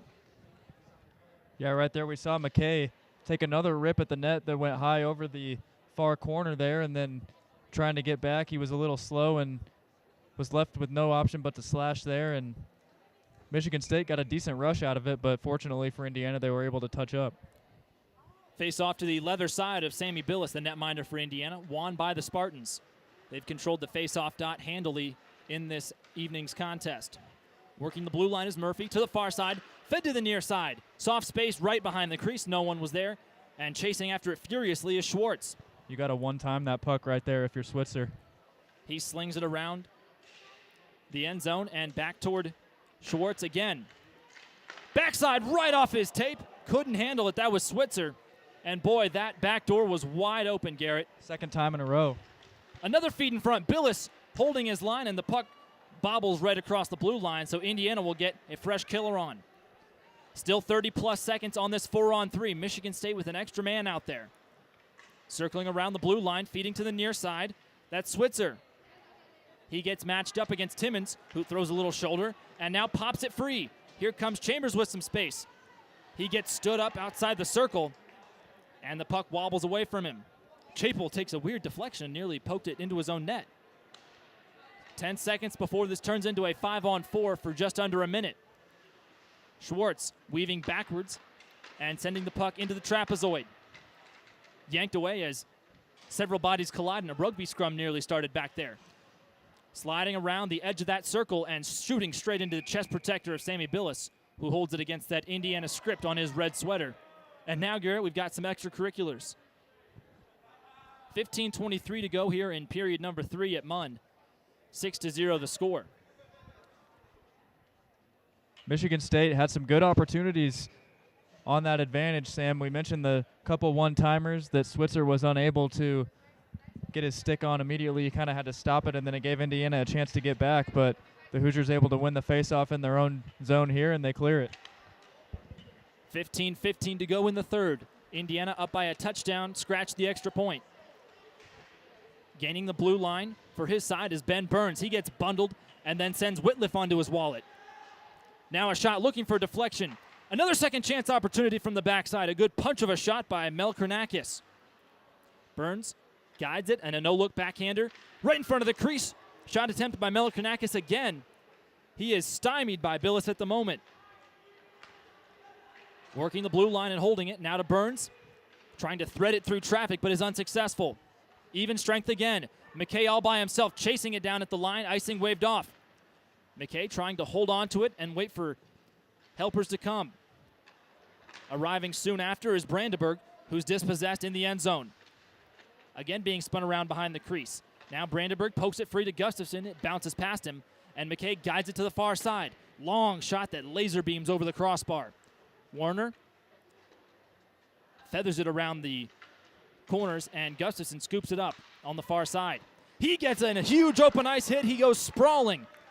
And a shot that goes nearly 100 feet straight into Billis. Launched free, a stretch pass, three-line pass, if you will. Forward toward Hogan. He gets spun around and loses the puck. Now along the forward glass. And right under the skate blade of an Indiana skater that forces Leo Warner to go back and fire it off the glass. Now weaving through is Graham. His shot doesn't find the target and into the near corner. Flicked free, Goodfellow out of the box after a little bit of a misdemeanor, if you will. 13:33 to go on the clock. Indiana up by 6. Backhanded shot attempted by Connor Graham. Delayed penalty up. It'll be on Indiana. And as Arana and Warner arrive at the puck, we'll have a whistle blown at the 13 and 21 seconds mark in period number 3. And it's going to be on Arana again, as he makes his second trip to the box this period.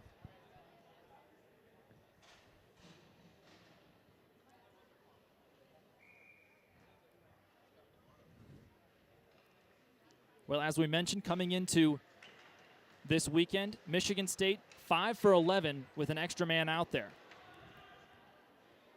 This evening, though, goalless, naturally, with a 6-0 score not in their favor. Upside down 6, back towards 6 on the far side. That's Burns to Murphy, gaining the zone. Murphy a shot right past Billis. He was able to get his board out and poke it away. Now back to Burns. Motioning through traffic, lays it off to the far side, backdoor unsuccessful. Again behind the cage. Moves around, still a minute and a half on this power play. Michele, who's already got one tuck tonight, tries to yank it away, and instead his pocket gets picked. Murphy gains the zone again on the power play. Right in front, sticked up and into the glass by Billis. To the far side again, Indiana trying to kill this off. They can't clear the blue line. Michele chips it, and it's kicked back in. Now Murphy cruising around that near side circle. His shot goes into the shoulder pad of Billis, who then jumps to the backside trying to make a save. Michele moves on and fires it all the way across, so Indiana will get 4 fresh pairs of legs onto the ice with just over 12 to play in the third. And I was just about to bring up how long of a shift that was for that unit. Fortunately, they were able to get it out. McKay gets spun around, and Whitliff takes a big swing and fouls it off. Another big shot. And a big hit by Null. He lays a man out, and he'll be sent for an interference penalty. Not the smartest, but he did send a message nonetheless. Liam Cooney still slow to get up after that open ice hit by Jack Null. A couple bodies colliding on the far side there, and Null got the last laugh, but he'll have to sit down. It's going to be a 5-on-3 for Michigan State for a few seconds here.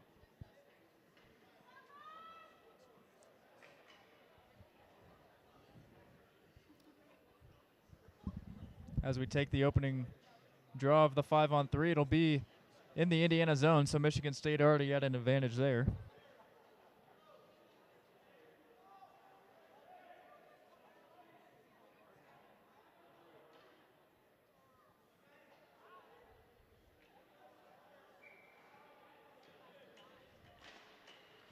Off the draw, it's taken by Indiana, and Brandenburg able to clear.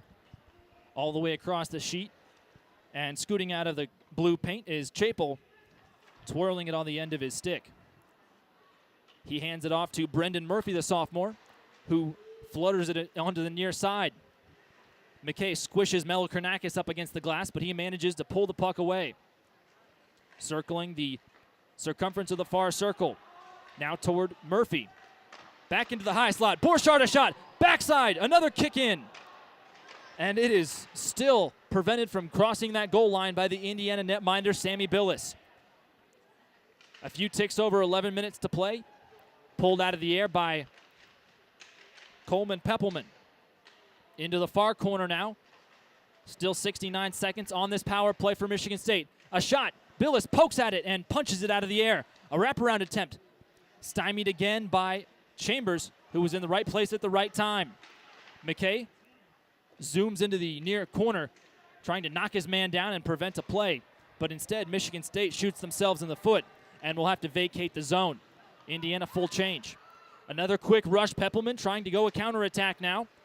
Back to Cross. Switzer couldn't find his man. And Michigan State again ceding possession, as Ethan DiLorenzo will sail it all the way across on a drive from the tee box. Impressive kill right here by Indiana. They got helped out a bit by Billis on the last possession, but other than that, they've been able to clear. Puck wiggles into the end zone, where it's scooped up by Griffin Timmons. Big hit attempted by Simoneau. He lost his man. Here comes Graham. Tries a wraparound. Punched up into the air and in. No, it's off the back of the cage. Whistle's been blown, and the puck was stuck in the netting. We couldn't tell if it was in or out, Garrett.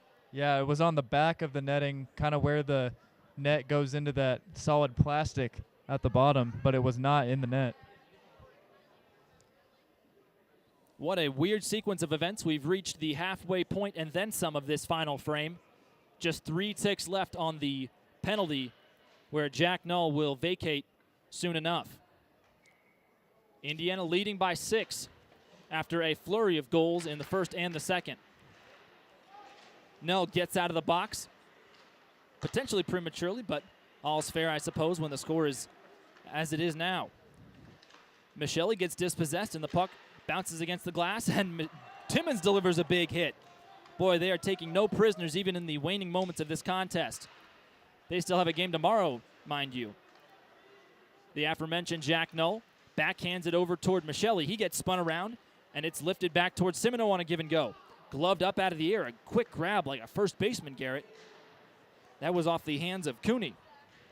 Now scooped up by DiLorenzo. He shoots over the bar. Deflection goes right back to him. He gets his own rebound. Turned around, and now toward Warner, who thinks about a pass that goes the width of the neutral zone. To Gustafson. Little dodge and weave. Fed in front. DiLorenzo couldn't put tape on it. Another shot through traffic. Warner throws it in. Gobbled up, but it bounces off the shoulder and in. Indiana gets the 7th of the night. 8:49 to go here in the third, and we'll have to wait to see who takes claim for this goal, as a whole lot of deflections and plenty of chaos took place right in front of the net. Yeah, I know Gustafson was down there.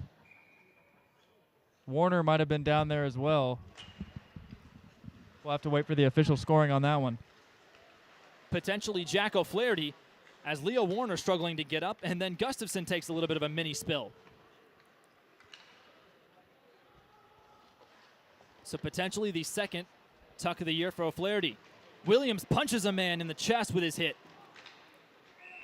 And the whistle's been blown for the aforementioned hit, so 8.5 remaining. And Indiana up by a full touchdown plus the point after, Garrett. Point afters are never a given anymore, but Indiana able to pick one up today, so they've got the 7-0 lead. 8:26 remaining in what has been a chill contest so far, I'd say.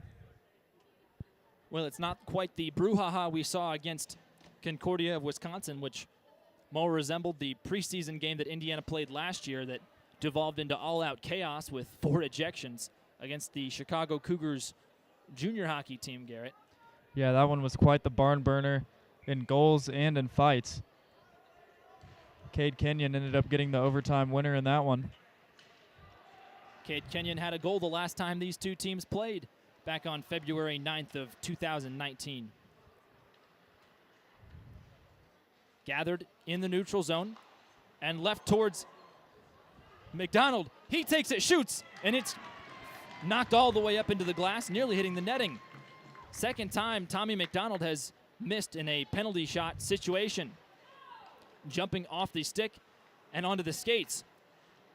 Here comes Burns, moving with some pace outside the dot. Now trying a little feed in front to Murphy, and it goes between his legs. Schwartz polishes it off and tries to give it to a teammate, but instead Whitliff dispossesses him.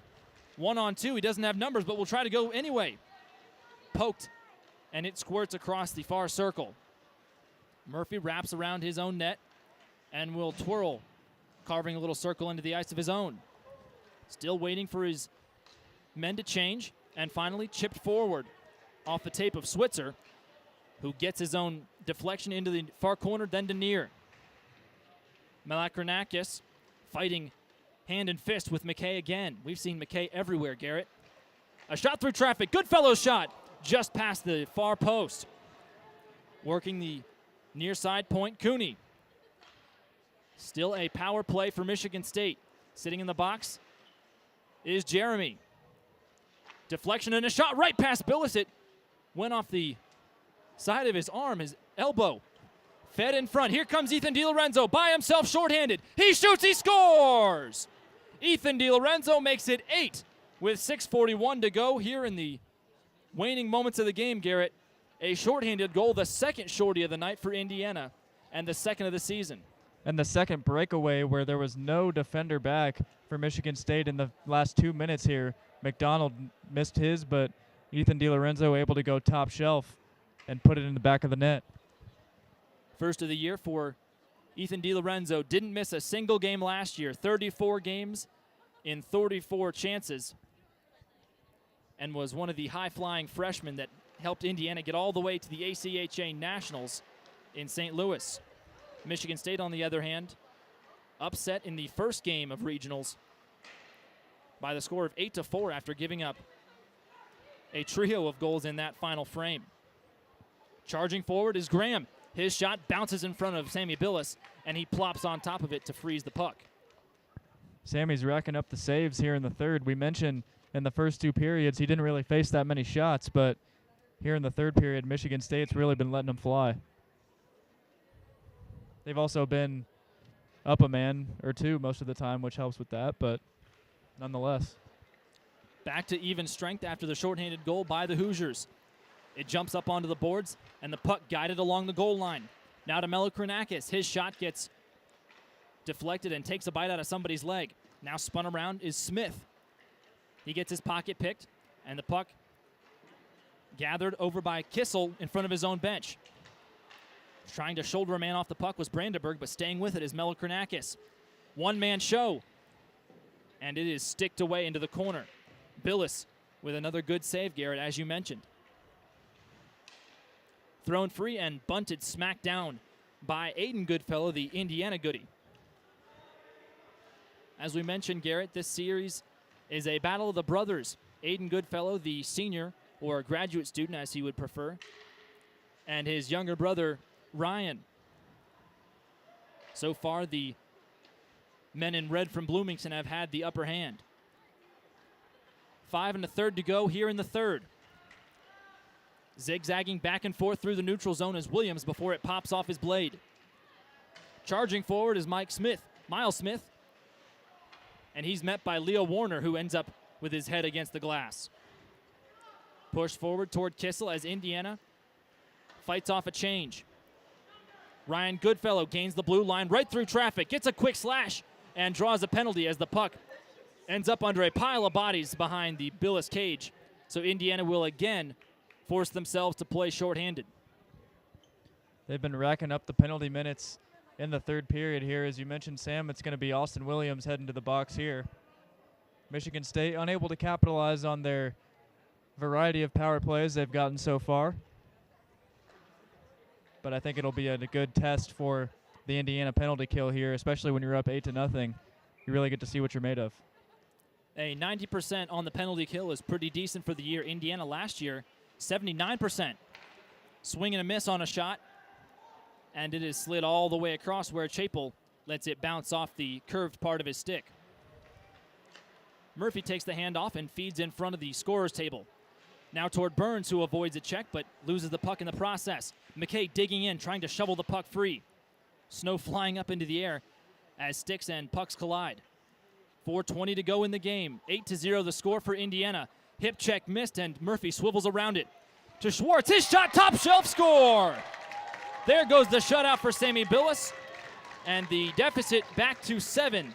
A power play goal for the Michigan State Spartans, scored by the captain, Ben Burns, second of the season. And you got to think Sammy's disappointed right now, especially considering how many penalties Indiana's taken in this period. You just knew that eventually they would have to get one to go in on the man advantage here as they now cut into the lead a little bit. It's still 8-1 as now we're back to even strength. Even looked like Ty Hogan, number 26 for Indiana, went back and tapped Billis's pads to apologize almost after Indiana skaters kept taking penalty after penalty. We even saw a 4-on-3 where Indiana managed to hold things off. Puck rims around the edge of the glass and back toward Billis, who's not taking any chances this time, but instead it's stolen away. Another good save by Billis. He stands his ground as the puck deflects to the near side where Michelli turns tail, holding, and now it pops up into the crowd after a quick deflection. Simino watches it go over the glass and over the head of the Michigan State bench with 3:40 to go here in the third.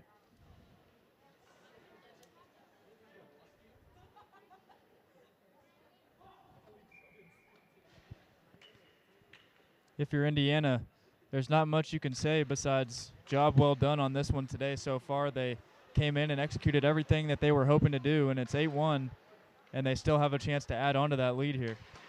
That 8-goal score is the most Indiana scored this season after having a stretch last year of 5 games in a row where they scored 6 or more. A good shot from a sharp angle, swallowed by Chapel, and another late hit as Kissel takes exception to it and decides to give his partner in crime on the far side a little nudge in the shoulder. Garrett, it's a little bit refreshing to see guys not retaliating after every single stoppage in play. Brandenburg tries to get a shot off, but instead is tangled up, and Kissel goes flat on his face after a little bit of a trip. And that looks like what we may have, Garrett. Yep, it's going to be an Indiana power play here with 3:10 to go. Guilty party is going to be Trevor Graham for Michigan State. Cross-check will be the call, and the man responsible for the misdemeanor will be Trevor Graham, the younger brother of Connor Graham.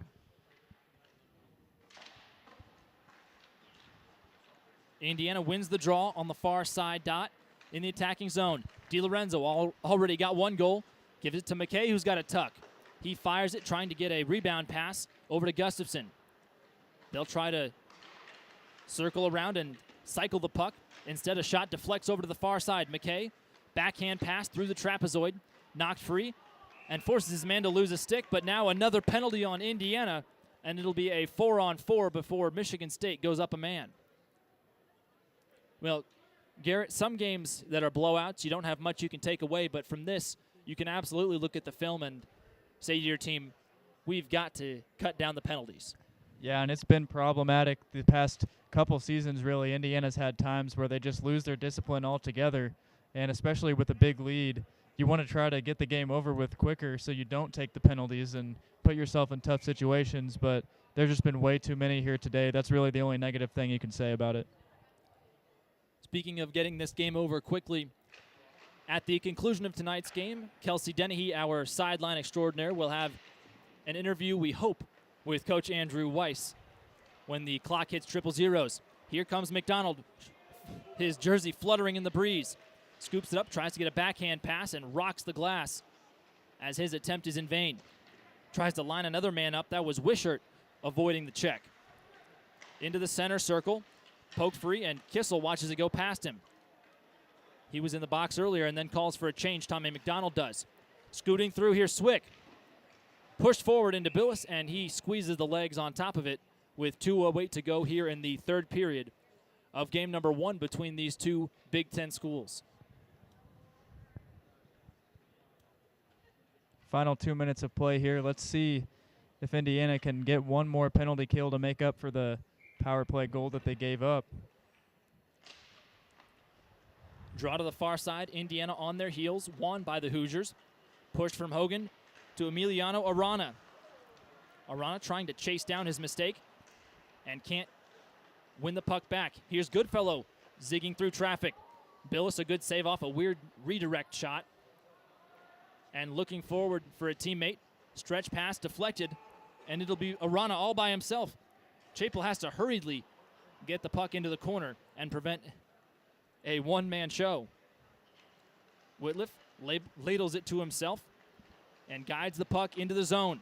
Beats his man around the corner, but gets held up. Trying to leave it for somebody, but it's a 4-on-4 still, and no one was there. Charging in is Melokranakis. His shot handled coolly by Sammy Billis with 1:20 remaining here in the third and 10 seconds before the penalty on Trevor Graham will expire. Might have to start calling him Sammy Cool. I feel like he's made a lot of cool saves, coolly grabbing it, you know? Well, Garrett, I think at one point last year we called him Slapshot Saving Sammy. We'll have to see if that sticks. Draw won by the Spartans, but it's collected and scooped away out of danger by Leo Warner. Warner trying to find some free space and instead kills off some time as Indiana now down a man. Michigan State back up under a minute to go. Charging in, here comes Purton. Throws his blades into the ice and fires it through the crease. No one with a white sweater was there. scooped up off knee level. Right in front, poked free off the stick of Graham. And the puck sliding right in front of the Indiana bench. We'll be at 5 aside for what we hope to be the remainder of this contest, unless one of these two teams makes another goofy mistake. The younger Goodfellow moving through the slot, avoids a big hit. A chip shot that goes over the bar. Under half a minute to go, and Indiana still fighting furiously with the Spartans. DiLorenzo takes a little bit of a spill after the play, and Billis holds on to it right in front of his own crease before chucking it across the ice. Quarter of a minute to go, and Garrett, 8-1 the score, a solid victory for the Indiana Hoosiers. That was a long bus ride to get here, and a lot of goals on the score sheet to collect. Yep, you can chalk this one up. In East Lansing, 8-1 the final score. Indiana puts a tally in the win column, moving to 3-2 on the season. And Sammy Billis will collect high fives and handshakes from his brothers in arms.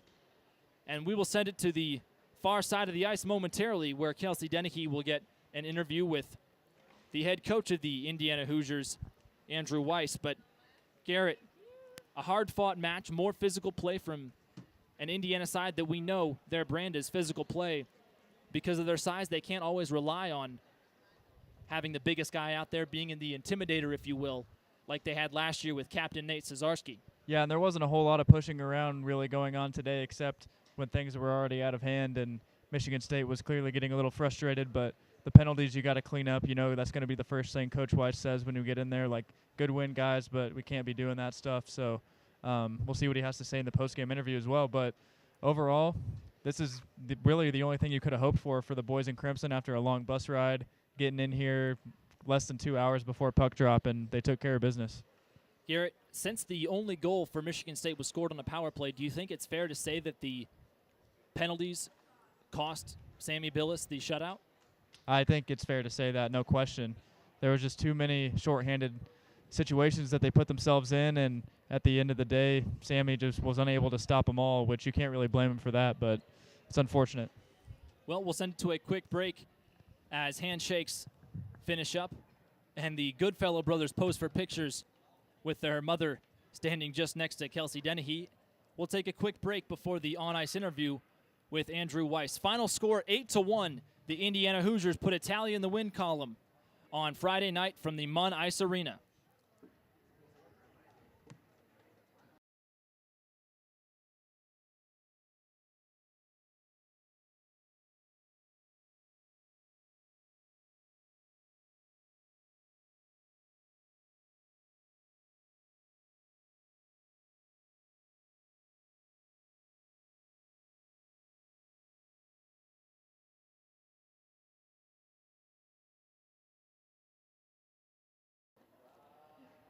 Well, final score from this one, 8-1. Indiana handling the Michigan State Spartans in short order. 3 goals in the first, and it never stopped from there.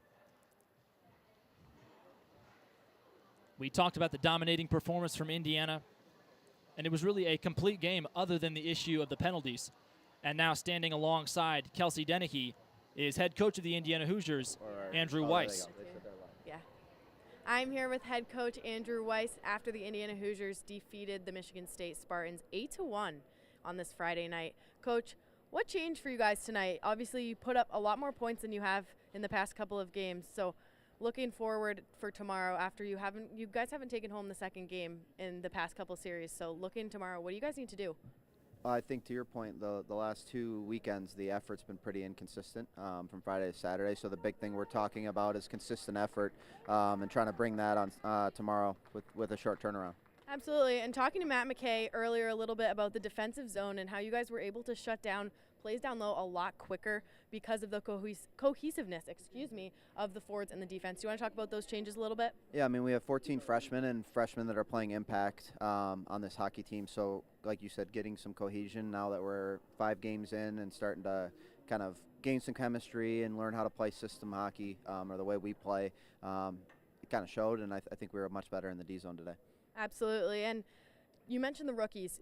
You guys took on quite a few rookies, and they have contributed big time these past couple weeks. Do you foresee that continuing throughout the season or even expanding? Yeah, definitely. I think we went a little bit older today, just to try and give us a little bit more veteran presence and a little bit more of a physical presence, which we saw in some instances and some didn't. But I mean, our rookies are continuing to come along. We had one that scored his first goal today, and you know, they can contribute offensively, but they can also be really good defensively too. Absolutely. Well, thank you so much for joining me. Congratulations on the win. I'm Kelsey Dennehy for the Indiana Hockey Broadcast Network, and we'll see you tomorrow at 2:45 puck drop. Thank you so much for that excellent interview. Kelsey Dennehy alongside Andrew Weiss. Well, for Kelsey Dennehy and Andrew Gus, Ben Stannard, and Garrett Drake, I've been Sam Weixler saying so long and good night from the Munn Ice Arena in East Lansing. It's been an honor and something I looked forward to all 4 years of my time here at Indiana. 8-1 the final score. The Indiana Hoosiers put a tally in the win column. This is the Indiana Hockey Broadcast Network.